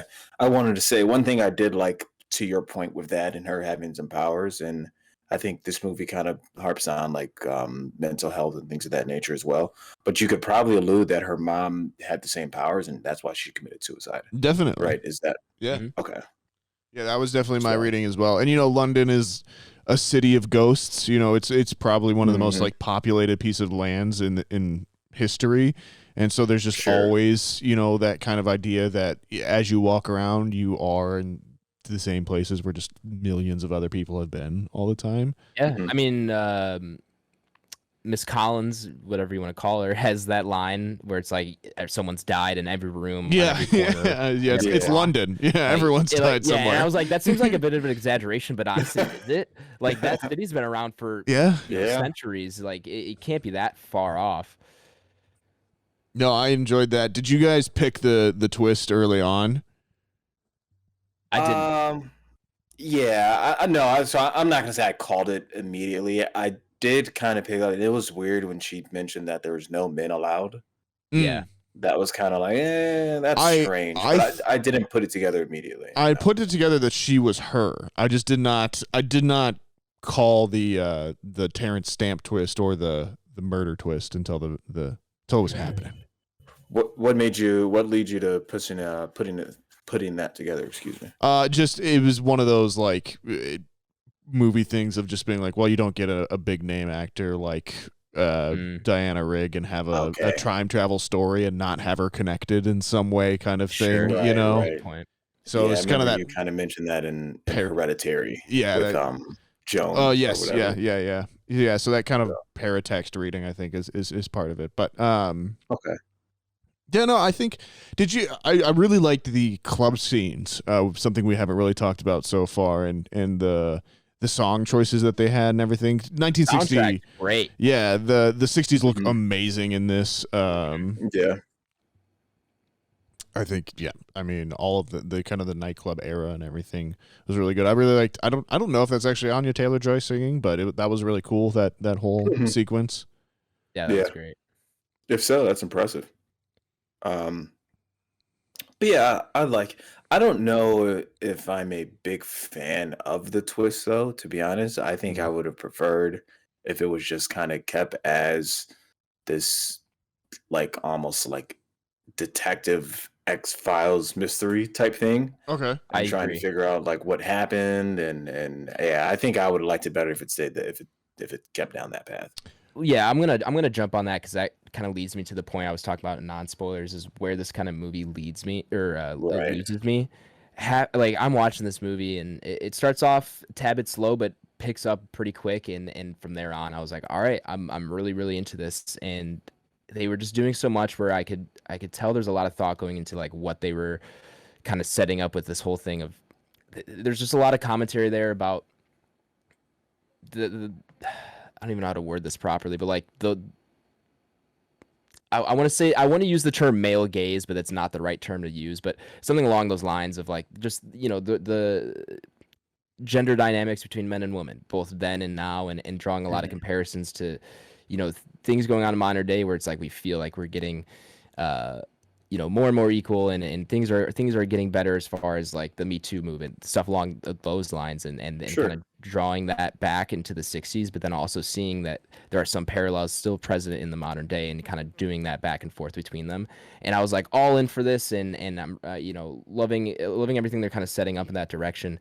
And then it just the movie kind of just changes its whole vibe up until that point, about halfway through, kind of when she starts getting haunted by those ghost men, and it turns way more into like teen horror, not necessarily teen horror, but like it felt more along those lines, and it really changed how I was kind of watching the movie, and I didn't love that direction it was going. I really would have liked if they kind of chugged that train from the middle of the movie to the end, and had kind of some kind of message that they were trying to send with that, and it feels like they lost whatever they were trying to build when they flipped that switch a little bit.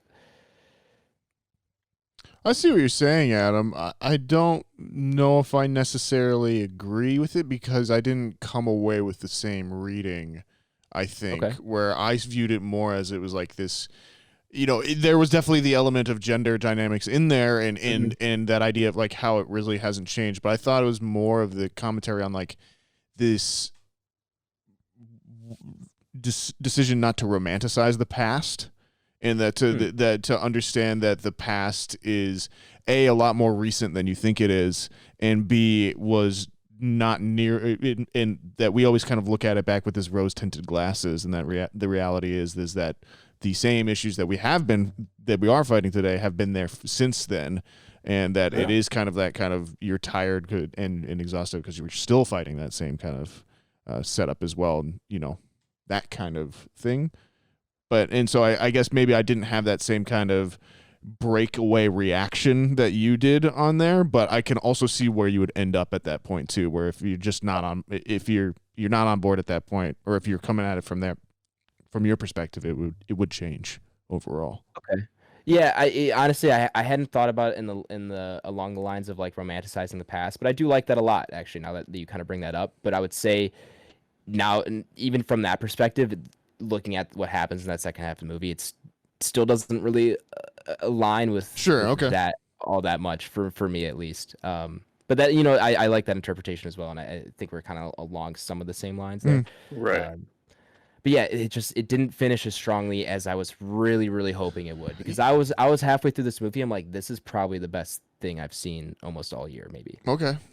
Like it was I was having such a fantastic time. Yeah, it is. I was having such a great time with it, and then it kind of just went a direction I really didn't like, and that's fine. That's the choice they made. It's obviously a movie, and they got to have some kind of like climax or some kind of action between the characters in some respect, and so it had to go where it did. But I just wish they could have found something else to do, and it just too much of a utter tonal change than I would have hoped. Was there one scene that you think would just really kind of took you out of it? Just kind of out of curiosity? Like I said, it started when it probably started when she was getting haunted by those ghost men. I didn't mind it at first, but then how often it was like every other scene was that.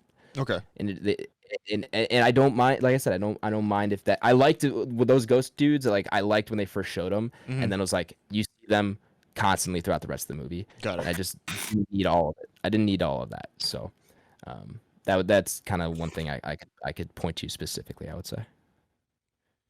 Tyler, you've been a little quiet. You got any kind of thoughts you've been mulling on over there? Any stuff you've been chewing on? I've just been, just hanging out, listening, seeing what the boys have to say. But actually, I really I'm kind of a mixture of everybody. I really actually do kind of like the ending a little bit more than like probably Adam is on it. But for me, I kind of like the fact that like nobody wins, except for her. Everybody kind of gets their justice served. It seems the like those guys deserve to die. Like they sucked. Yeah, the guys, which I thought was pretty weird because they're like, "Help us." It's like, why would I help you? You're an asshole.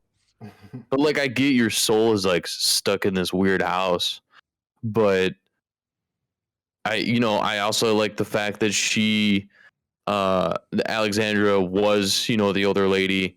You finally get to put that together, and you're like, oh, okay, so like she's crazy, like it's going down, and like it actually wasn't her that was getting stabbed; she stabbed him, and you're like, holy shit, right? And then she's like, no, you know what? I'm gonna go down with the ship. She's like, let it burn. I'm gonna sit right here. I'm gonna take my punishment because I know what I did, even though I don't regret what I did. Yeah, right.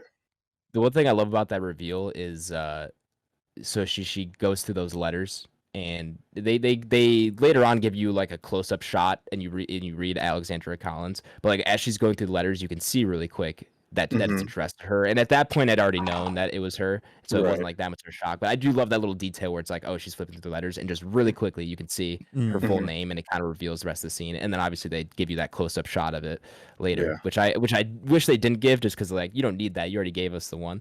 I don't know if you guys picked up on that on the first time she's going through the letters, but I did love that detail. And there were details like that throughout not only that scene but the movie. But like another detail in that scene was like that little statuette that you see earlier. So she grabs something off the wall, and then behind it is like that statue you saw in Sandy's room earlier. So yeah, a lot the visual stuff like that are things I love, and this movie does that a lot, and it's great. It's done really well. Yeah, I think the transitions between different time periods too is also something that they did very well. I do preferably, I like the first time that you see it happen, and she's pulling the sheet over her bed, and then it kind of does this really long, drastic pull out, but you're still under the sheet with her. Obviously, you can see that it's a little more like CGI'd, but I think overall that was executed really well to kind of put you in like that same dream space.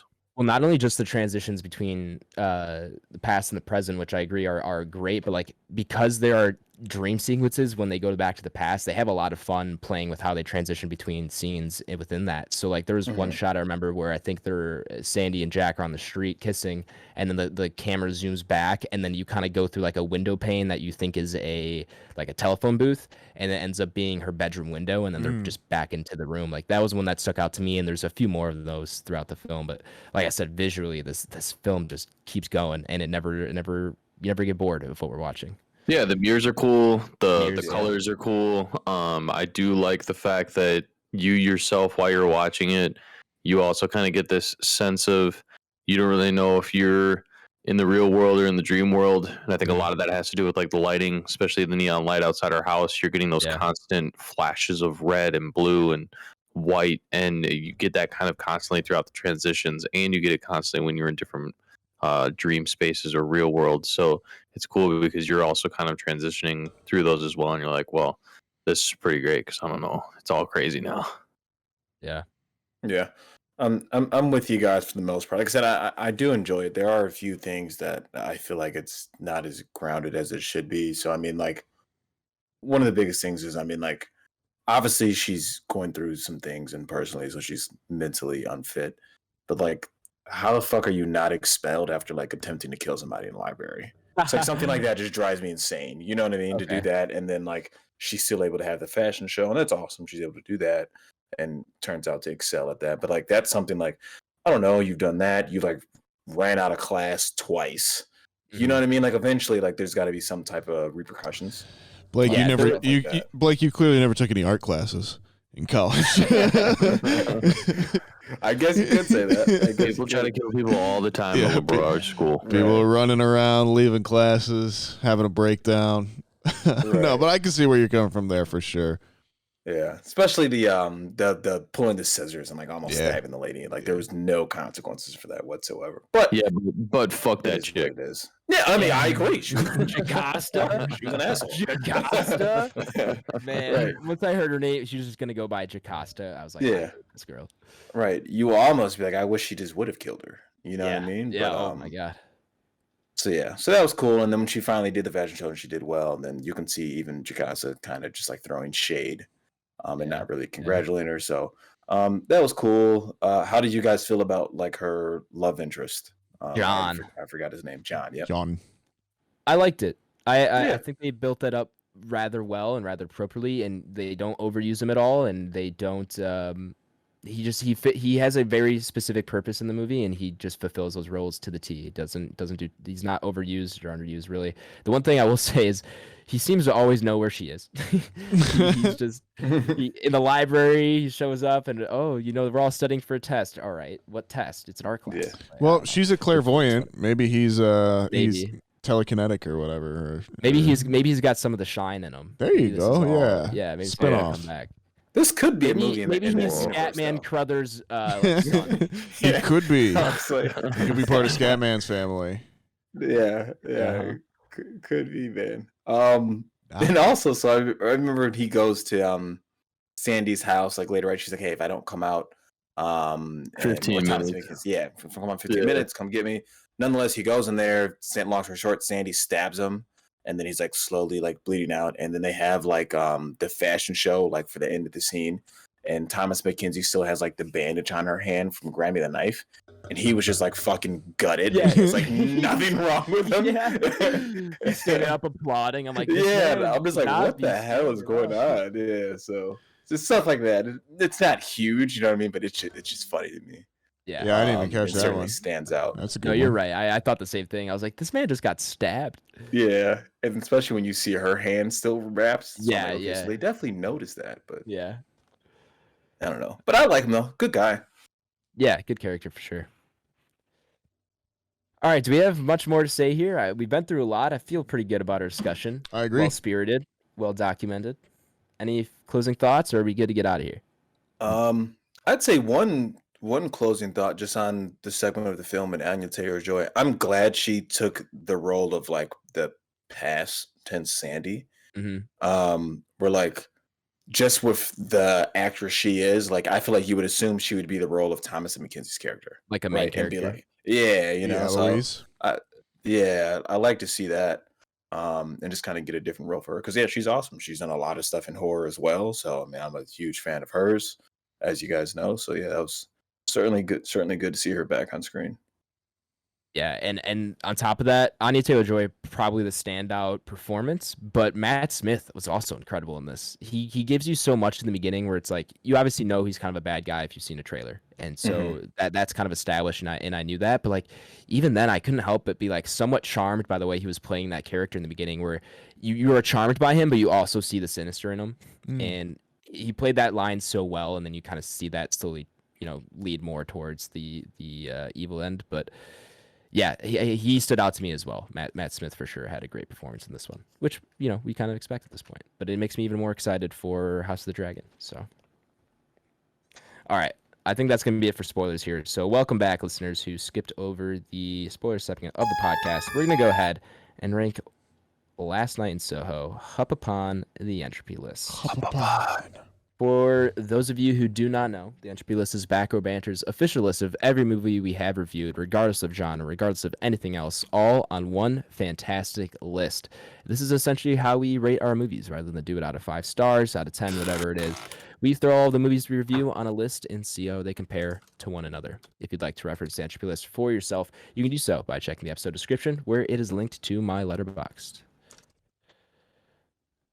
All right, Last Night. All right, fellas, what do we? There's think? there's not a great movie to compare this to, I would say. This is pretty unique on our list. Yeah, definitely think it blends some of those genres. I mean, Yeah. This is gonna be tough. I don't want to take a stab at it first, though. Okay, I think I will. Okay, what are you shooting for? I think I got an idea of where you're I at. spoke really soon.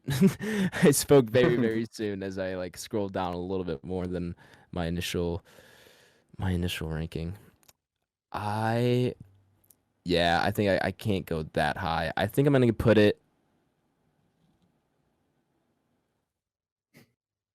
at 46. Okay. Interesting. So below The Notebook, above Tenet. And feeling Okay. pretty good about it.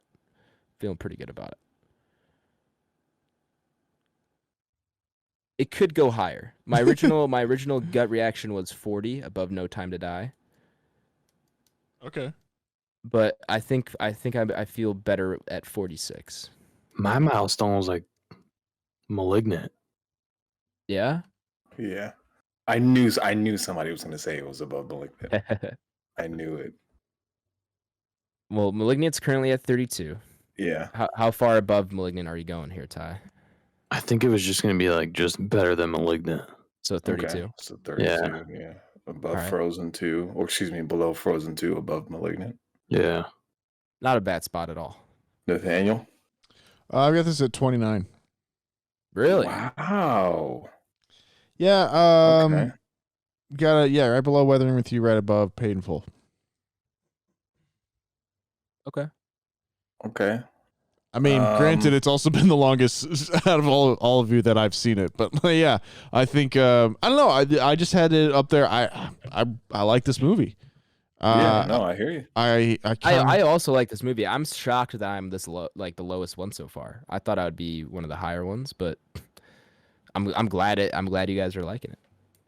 Yeah.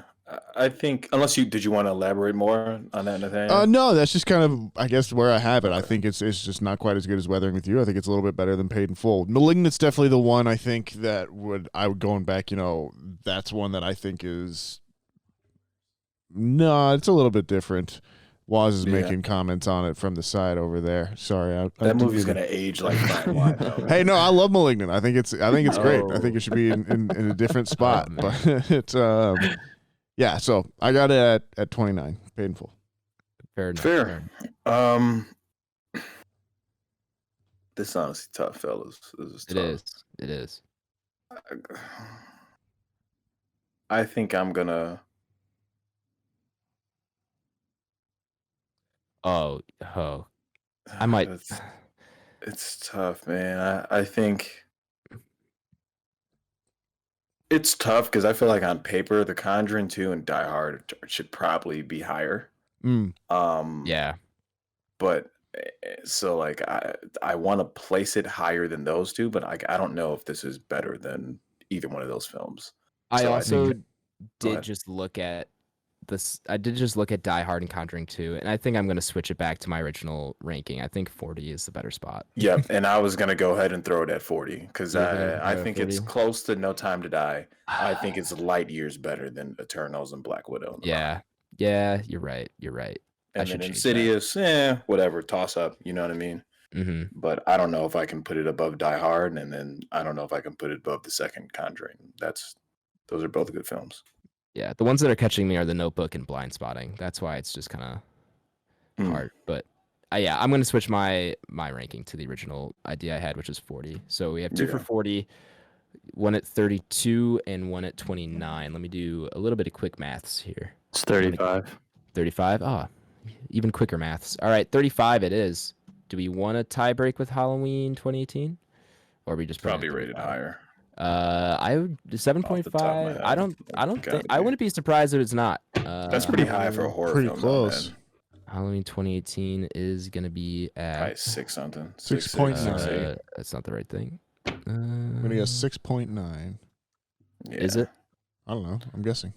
I'm trying to find it. 6.6. 6.6. Yeah. I figured. All right. Sevens So are high for horror, man. You gotta look Yeah. at it like Hereditary, Midsummer, probably at like 7.2. true. Well, then there we have it. Last Night in Soho is gonna go ahead and drop in at 35, which is, if I can get there. Yeah. Man, this website not the best. Below a Quiet Place. Below a above Quiet Halloween, Place, 2018. above Halloween. They probably don't have Yeah. anyone else that's like got his list as big as ours. They don't know what to do with it. Not a bad spot though. No, Not a bad definitely spot, not. I think that fellas, fits well. I think that fits Yeah. well. It's weird I'm on the desktop version of Letterboxd. When I try to like drag the movie up, it like keeps stopping. It's annoying, but the list is just so long at this point. It's only going to get longer, ladies and gentlemen. Next week's review. Let's see what we got here. Ghostbusters Afterlife. Finally. Are we sticking with it? We've been iffy, listeners. We've been iffy on whether we want to review this or not. I mean, yeah, I think I'm we outnumbered brought on it it. up. So Yeah, Blake's. power to the masses. You feel me? All right, we'll do it. Ghostbusters All right. Afterlife. How we feeling going into this? Is anyone like super excited? Does anyone think that's gonna be good? I'm pretty hyped. I don't think it's gonna be really good, but I'm hoping it's gonna be good. Yeah, of course. I want every movie I watch to be good. And all right, I'll put it this way: is this gonna be better or worse than Ghostbusters 2016? Significantly It's better. got to be better. Yeah, it's got to be better. I'm not sure. I'm not sure either. I'm not sure either. You guys are crazy. I'm of the opinion that the 2016 Ghostbusters is fine. You know, I don't think it's that bad. I think everyone else is like freaked out about that movie, and two, I think everyone remembers Ghostbusters as like this weird family movie, and it's really not. But it's a blue collar comedy about guys in New York that run a pest control business. But like, I'm just hoping that this one is. I'm with Tyler. I'm hoping it's good. I don't have a ton of high hopes. Sure. I don't know why. There's something about this movie that's giving me like Goosebumps 2015 vibes, and I'm scared it's gonna be. I'm scared. Yeah. I'm scared. I've seen There's that something movie. about. I have to. Worst date of my life. Actually, probably like I think that's like the first date I ever went on in high school as like a freshman. It was bad. Sure. I don't even. I would say I would tell that story later, but I never want that story told. So,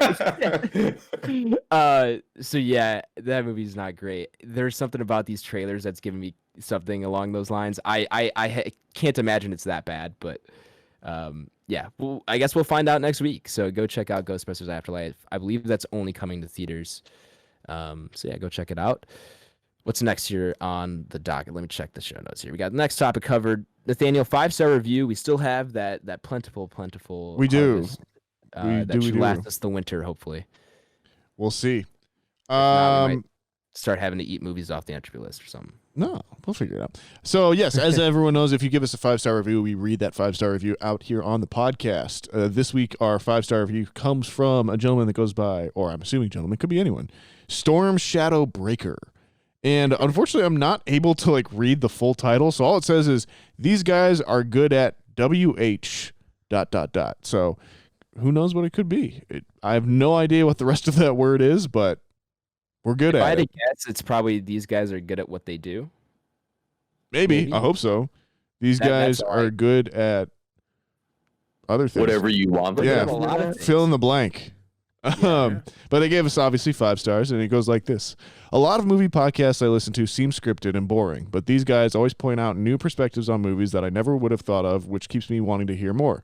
It takes a lot for me to give 5 stars on a podcast, but this group of dudes makes it worth it. Thank you very much, Storm Shadow Breaker. We, we try and come up with something a little bit new every now and then. Thanks, but man. if you want to hear your podcast review read out on the podcast, all you got to do is leave us one there. In-app is very simple. You could say whatever you like. You could be funny. You could be mean. You can tell me how much you like my hair. Just make sure it's 5 stars. Thanks, man. Shout out, Storm you, Shadow listener. Breaker. Thank you, Storm Shadow. Breaker. Thank you for writing in. Someone's knocking my door. 1 second. Is it Storm Shadow Breaker? Did they No, hear us? Unfortunately, it was not Storm Shadow Breaker. It was my roommate. Let's see here. What do we have next? It's actually we have an email. We have an email. Alleged #1 listener Brandon Wozni has written in, as we expected him to do after last week's episode. Obviously. I will say there are some minor Eternal spoilers here. Nothing, I think, major. Should I play the thing? Yeah, actually, he does say in his first line, so cue spoiler music right quick. He says, so cue spoiler music right quick. I think he means really quick. Oh, okay. So yeah, Well, count me in. spoilers. All right, We're good. cool. So that's established. I'm not gonna give a timestamp because, like I said, it's nothing huge. So just skip ahead if you want to. Anyway, title of the email is Summoned. He says, well, Nathaniel said I might write in on the Eternals, and whomst am I to disappoint? So cue spoiler music really quick. So Black Knight is a legacy character. The original Ebony Blade was made by Merlin, I believe, of an asteroid. Its low-level magic can deflect energy attacks, is about as indestructible as Mjolnir. The wielder also has immortality sometimes, and is often compelled to do evil and is often compelled to do evil due to its original power. Dane Whitman's original owner, Dave Whitman's ancestor, murdering a lot of people with it, starting a blood curse Dane later lifts with Doctor Strange. He will likely be in the Midnight Suns with Blade, who is the voice that speaks to Dane in the post scene. The Eternals are a race of people, all of whom have the same basic superpowers: speed, flight, strength, immortality, etc. Not weird robots that have issues. The Celestials are not born from planets like machines in the Matrix. Everyone be grateful that they left Sprite as confusing because it can be worse. Watch Tomorrowland if you think I'm wrong. Not sure really exactly what it means there, but okay. Eros is Thanos' half-brother in the comics. Thanos is half eternal, half deviant. He comes in with Pip the Troll, a weird little man that, due to extended exposure to the Tesseract, can now teleport. Well, that's handy. Which I think is cool. Yeah. That's really cool. And then he said, credit to my brothers who are more versed on Eternals than I. Bugged a lot about this. So I'm assuming he got a lot of this information from his brothers. So Fair enough. thank you for writing in. Cool. Waz. Yeah, it was definitely insightful because I didn't understand anything in those post Well, credits. I didn't understand the post-credit scenes much. So thank you for elaborating on there. And now the listeners know as well. We're such a bountiful source of wellful information. If you'd like to write in, you can do so. Our email is backrowbanterpod@gmail.com. We'd love to hear any tidbits you have, like Waz's, or questions that you have for us that you want us to address, or whatever it ends up being. Send it our way there. You can also share the podcast. You can share it with a friend, a family member, maybe someone from the past who you are somehow following through their nightly adventures. I hope they have podcasts in the past. They've got radio. True. Do you think in other universes, podcast or Back Row Banter is a radio show? What if we turn this into a radio show? What if it doesn't have to be another universe? What if we start hunting down an open airwave? All right, and just start broadcasting. Squadron decision: if the four of us wake up tonight in the '60s during our sleeps, we're all gonna find each other and we're gonna start Back Row Banter, the radio show. Deal? Okay. Deal. All right. Yeah. I mean, I think that's going to be tough due to racial makeup of this group, but we can certainly give it a try. Hey, well, I mean, what if we wake up in London? I think they're a lot. Okay. looser Yeah. We'll just go somewhere America real was progressive. at the time. Right. Yeah. So I think we're good as long as it's Soho. I think we're solid. Cool. Speaking of radio, have any of you guys seen Radio, the movie? A long time ago. Oh wow, yeah, that's a throwback. Okay. Yeah, I just thought of it when you guys kept saying Radio. What is that? You remember? Oh, Did you see man. Radio with Cuba Gooding Jr.? So do you know who Cuba Gooding Jr. is? Yes, Ed? I've heard. Okay. Yeah, I He's know. seen Daddy Day Camp. Yeah. You mean Oh, Danny? and he's Baker? seen No, he's only in in the Boys in the second Hood, one too. He's in Boys in the Hood. of Oh, course. okay. Yeah, he is. But yeah, I mean, it's just a really good film. He's like, plays Okay. like a I'm looking it up right now. Special needs I see. type character, but yeah, good film. Yeah, I'm pretty sure we saw that in school, and I think I haven't seen it since. Mm. Ed Harris. Ed Harris. Yeah, I've totally forgot he's in that. What year is that? Are you looking at that? 03. Yeah, I'm looking at it right now. 03. Wow. Yeah. I was 3 years old. You were a baby. I was. All right. What else we got here? You can follow us on Twitter. Our Twitter is @BanterRow. Our Instagram is Back Row Banter Pod, which we need to start making more active. I'm gonna look into that this week. Our YouTube, it's just Back Row Banter. Please go subscribe. We really need subs there. I'm trying to get us to 100. I think it said 100 is when we can like have youtube.com/Back Row Banter instead of like a jumble of letters.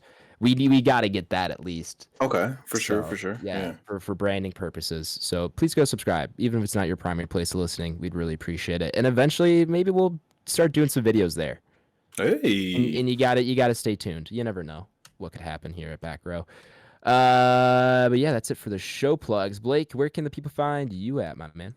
Letterboxd, great app, and I'm sure most people don't even really know what Letterboxd is, so you can kind of detail that. Letterboxd is really just a social media where people log movies. You can make lists on there. That's where our Entropy list is. You can make your own list of your favorite movies. People rank Marvel movies in personal list, and you can pretty much look up once you look up a movie, you can pretty much see any list it's ever been created in. So, pretty useful. So you can find me on there, BlakeHolder. I'll be logging some stuff, putting some reviews down once I find something I thoroughly enjoy, which we haven't had in a while. So we'll see. I doubt it will be Ghostbusters Afterlife, but I think I could be surprised. Yeah, right. We never could know. leave, and I could be like, "This is fucking awesome." So you gave They Harder the Fall or The Harder They Fall a star rating on there. I saw. yeah, I did give it a like. True, Mm. very true. So maybe we'll throw something on there, and I don't know if I threw something on there for Dune. No, I think I did for Halloween Kills, and Nathaniel's read my. That's review right. I before do we did the remember that. podcast. So Yeah. So, but yeah, that's me. Letterboxd, BlakeHolder. We'll pass it on to. I'll go the same order. Let's go back to Adam. Hey, you can find me on Twitter at Aish24 and on Letterboxd at Aish. I've been a little bit more active on Letterboxd recently, and I hope to keep that trend continued. Nathaniel. Shut up. I'm just kidding. You can find me at Letterboxd at NSGangrick, on Twitter at NSGangrick, on Instagram at NathanielG92. Check out my other podcast, Sandpiper Tapes. Tyler, bring us on home, homie. You can find me a couple different places. I do Twitch a lot more Streamed a now. lot this last week. I have been. And You continue to send me Snapchats. Yeah. Me not popping the chat is not me wanting to go click on your thing. It's just me like, shit, I can't. Oh, you're totally So, good, bro. You're totally I good. will hop in soon and social. I know people can hop in when they can, and I appreciate any time you can't pop in, even if it's like for 5 minutes. It all helps. Of So, course. but yeah, you can find me on twitch.tv/ElTrabajo87. That's ELTRABAJO87. And Instagram, Letterboxd, and Twitter are all Tyler Vidalis, VIDALES. I think that's it. We all That's good? it. Awesome. Hey. Well, I think that's been it, ladies and gentlemen, for episode 79. Last night in Soho. We're up to 80 next week. 80 80's episodes, coming out. 20 more until we hit 100. We'll have to figure out Damn. some big thing to do for 100. Maybe we'll finally get to the Lord of the Rings. The Lord of the Rings Yeah. marathon. Yeah, maybe we'll get there. That might not Hey, be a bad idea. I Stay mean, tuned. when Stay you're, tuned. I mean, we got winter too. So if we get to a point where we can get the gang back together, especially when you're in town. Well, we got that Right. LAN party. We got that LAN party planned. True. Yeah. All right.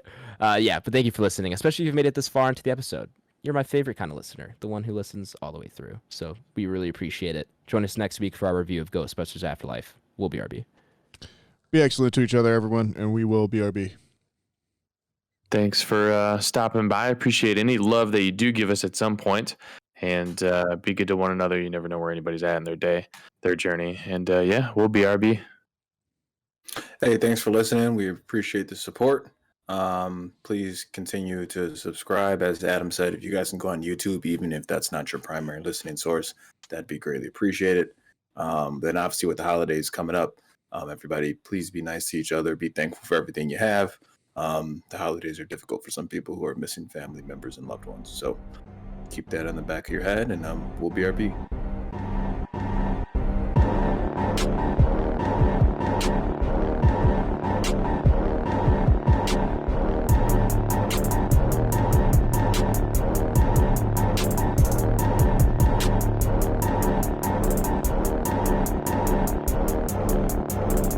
America.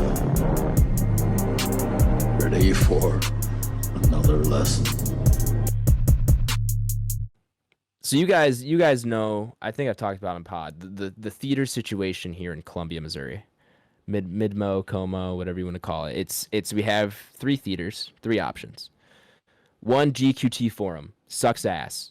Okay. Will not go back there unless I have no other option. That's where I saw Godzilla King of the Monster, or no, Godzilla versus Kong. Godzilla vs that one. Kong. Godzilla vs Kong, and I told you guys I would have rather watched it on my OLED with my 2.1 soundbar. It was not a good Right. experience. Their whole thing is like cheaper movie going experience with cheaper concessions, but that also means you're getting a cheaper experience. So not really worth it in my opinion. Don't go there. Option number 2, usually my go-to, might not be anymore. We'll see. Is the Regal. Mentioned it Okay. many times on the pod since I've been back, of course. Yeah, you Uh, said they have kind of that makeshift IMAX type thing as well. Yeah, RPX, it's decent. Yeah. It's like not nearly good as IMAX, but it's close enough. It does it. That Regal does its job as a movie theater. It's nothing. does its nothing job. special. Yeah, it's nothing special, but it's not shit. It needs what I needed to. It does what I needed to do, which is give me a decent experience there. And then the third theater, which I went to for the first time today, is the Ragtag Cinema.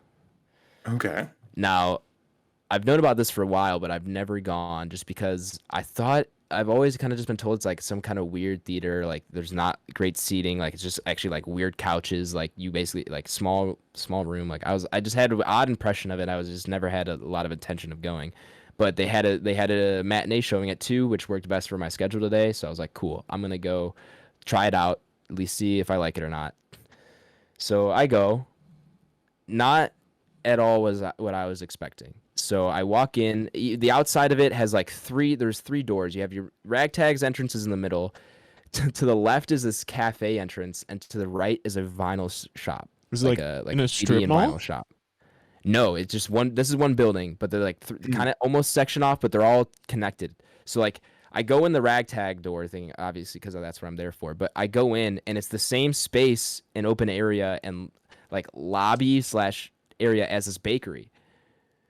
So there's like a cafe bakery, Ragtag Cinema, and a vinyl store. In the vinyl store, you go through a door, and then you're in the vinyl store. All connected as one building. I don't think they're considered one business. I'm pretty sure they're separate, but they have to be related in some way because the concessions you can get are just from the cafe.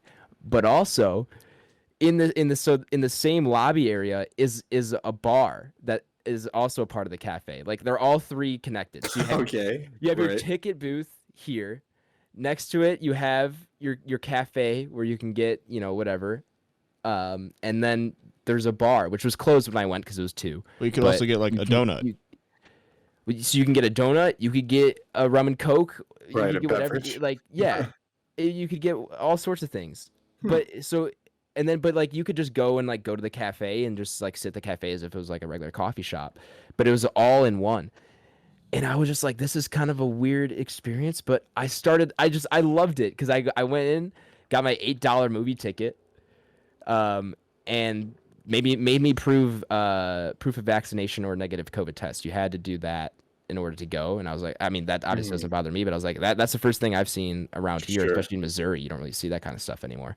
So I was like, okay, cool. That doesn't really bother me that much. Got my ticket. And I was like, I can bring stuff from the cafe in the theater, right? And they're like, oh, yeah, that's what you're supposed to do. So I was like, awesome. I got like a coffee and I got a coffee and a thing to eat. And I was like, all right, let's go. Get in the theater. I'm the only one. So the guy just walks me in. He goes, I guess you got a private screening today. You wanted to skip over the trailers? And I was like, yeah, let's just run into it. So I walk into the theater. And they basically so you had that ticket booth and then you go past that and like down this like sort of long hallway. In the long hallway, I noticed that the cafe had its own bathrooms, but like you have like 2 unisex bathrooms right outside the theater. So you just walk right out and those are the first doors you see. So you don't have to go anywhere really for the bathroom. You go into the theater. It's not at all as I was expecting. It was like not like a full-size movie theater, but it was close, like high ceilings. They had the rows of seats. The rows of seats were like really nice, like wood finish seats with like red cushions, like very nice. No cup holders to them. They were kind of close together. And so they had about 12 rows of them. But then in front of the seats where like normally you'd have like that aisle gap, between the regular seats and like the Sure. front row seats. Yeah. In that kind of area, rather than having front row seats, they just have couches. Like they have like 2 rows of couches with like a little table. So you can put your stuff down on there. So I just sat there. I just sat in the front, and I usually don't like sitting that close. But I was like, this seems like sitting on a couch where I can put my coffee and stuff down on the table, Right. and just That's kick awesome. back. I got the whole. It was awesome. It Sounds was a like great good time. experience. Yeah. Yeah. How much So did that ticket cost you? $8, and the coffee that's not and bad. everything was like $3.50. I spent Yeah. $11-12, Right. and great matinee. Got a coffee. I was really tired because I got crappy sleep last night, so it was just awesome experience. And it was just like, you want to skip over the trailers? I was like, I didn't even know you could do that. I didn't know that was an option. So I was like, yeah, let's just get right into it. Started it right away. I was like, this is awesome. So that's probably going to be my go-to theater from now on, because also they have a bar there. So if I go to like a 5:30 showing or like a 7, whatever it ends up being, Right. You can get a I can beverage just, and everything. get a beer or something and then bring that right in. Like, I'm so Allegedly. excited to start going there now. The only crappy part about it, they only have the one theater, so they can only There's only show one screen. There's only one screen. Okay. That's right. why it's so small and everything. But it's like they can only show 3 movies at once, I think, and they have to like rotate the show times basically. Sure. Of So course. tough on that end. I don't think I'll be able to see everything there. Yeah. Um, I'm surprised you found Last Night in Soho there, because I went to AMC. they had it there and they had it at the Regal, so I could have gone either one. Yeah, and I went to AMC yesterday, and like they had 2 showings. Mhm. Yeah. You know Oh, what I mean? really? So, yeah, Okay. I'm surprised you were able to find that. Yeah, it's Luckily, Yeah. I'm in like a center point right now where I can go to like 3 different theaters all within 20 minutes. Sure. Mhm. right. So I try and have as many options as possible. But the earliest one I found today was 1 o'clock. Right. The worst part about this is streaming free in 3 days. Is it Oh, really? Yeah. Damn. I looked it up because I was like, is this fucking streaming anywhere? And then there was like it said it was streaming on Google. When I Googled it, it said it was streaming on Amazon. And I was like, oh, fuck, dude, if this is true, I'm hyped. Right. And I went to go look it up, and it's like a 3-minute like sneak peek. And I'm like, you assholes. Sure. Right. And then I looked it up, and it said, yeah, November 19th. And I was like, son of a bitch. That sucks. Yeah, so that'll probably be my go-to theater from here on out. And like the theater quality itself, the sound like wasn't completely full surround sound, wasn't like amazing, but it was good. It was like it was Right. good enough. So yeah, that's probably gonna be my go-to place. I almost saw a couple weeks ago, like a month ago, so ago. Almost saw Titan there. Oh, yeah. They had that playing. That I was the only remember you place telling nearby us that about had it that, playing. yeah. And I was close to going, and I don't think there was a show time that ended up matching with my schedule. But yeah, I'm super stoked to have finally gone there, and I'm kind of disappointed I haven't gone there sooner because could have had all these great movie going experiences. Sounds cool. It reminds me a lot of the place I used to go to in England too. Very similar setup, it sounds like. Yeah, no, it was cool. I'm excited to go back. Yeah, I've never even been to a theater like that. That sounds dope. I know, right? Yeah, it was very unique for me. The ultimate king treatment, though. Like, do you want to just skip the preview? sir? Yeah, for dude, sure. I was like, yeah, I never got that man, treatment. let's do it. I was Right. so excited when he said that. I was like, oh, that's awesome. I didn't even know you could like do something like that. Just skip over them. Yeah, and honestly, I might just go back to like study or go to that cafe. Like it was a For nice sure. little spot. Good Right, vibe, right. good atmosphere. Loved it. Cool, man.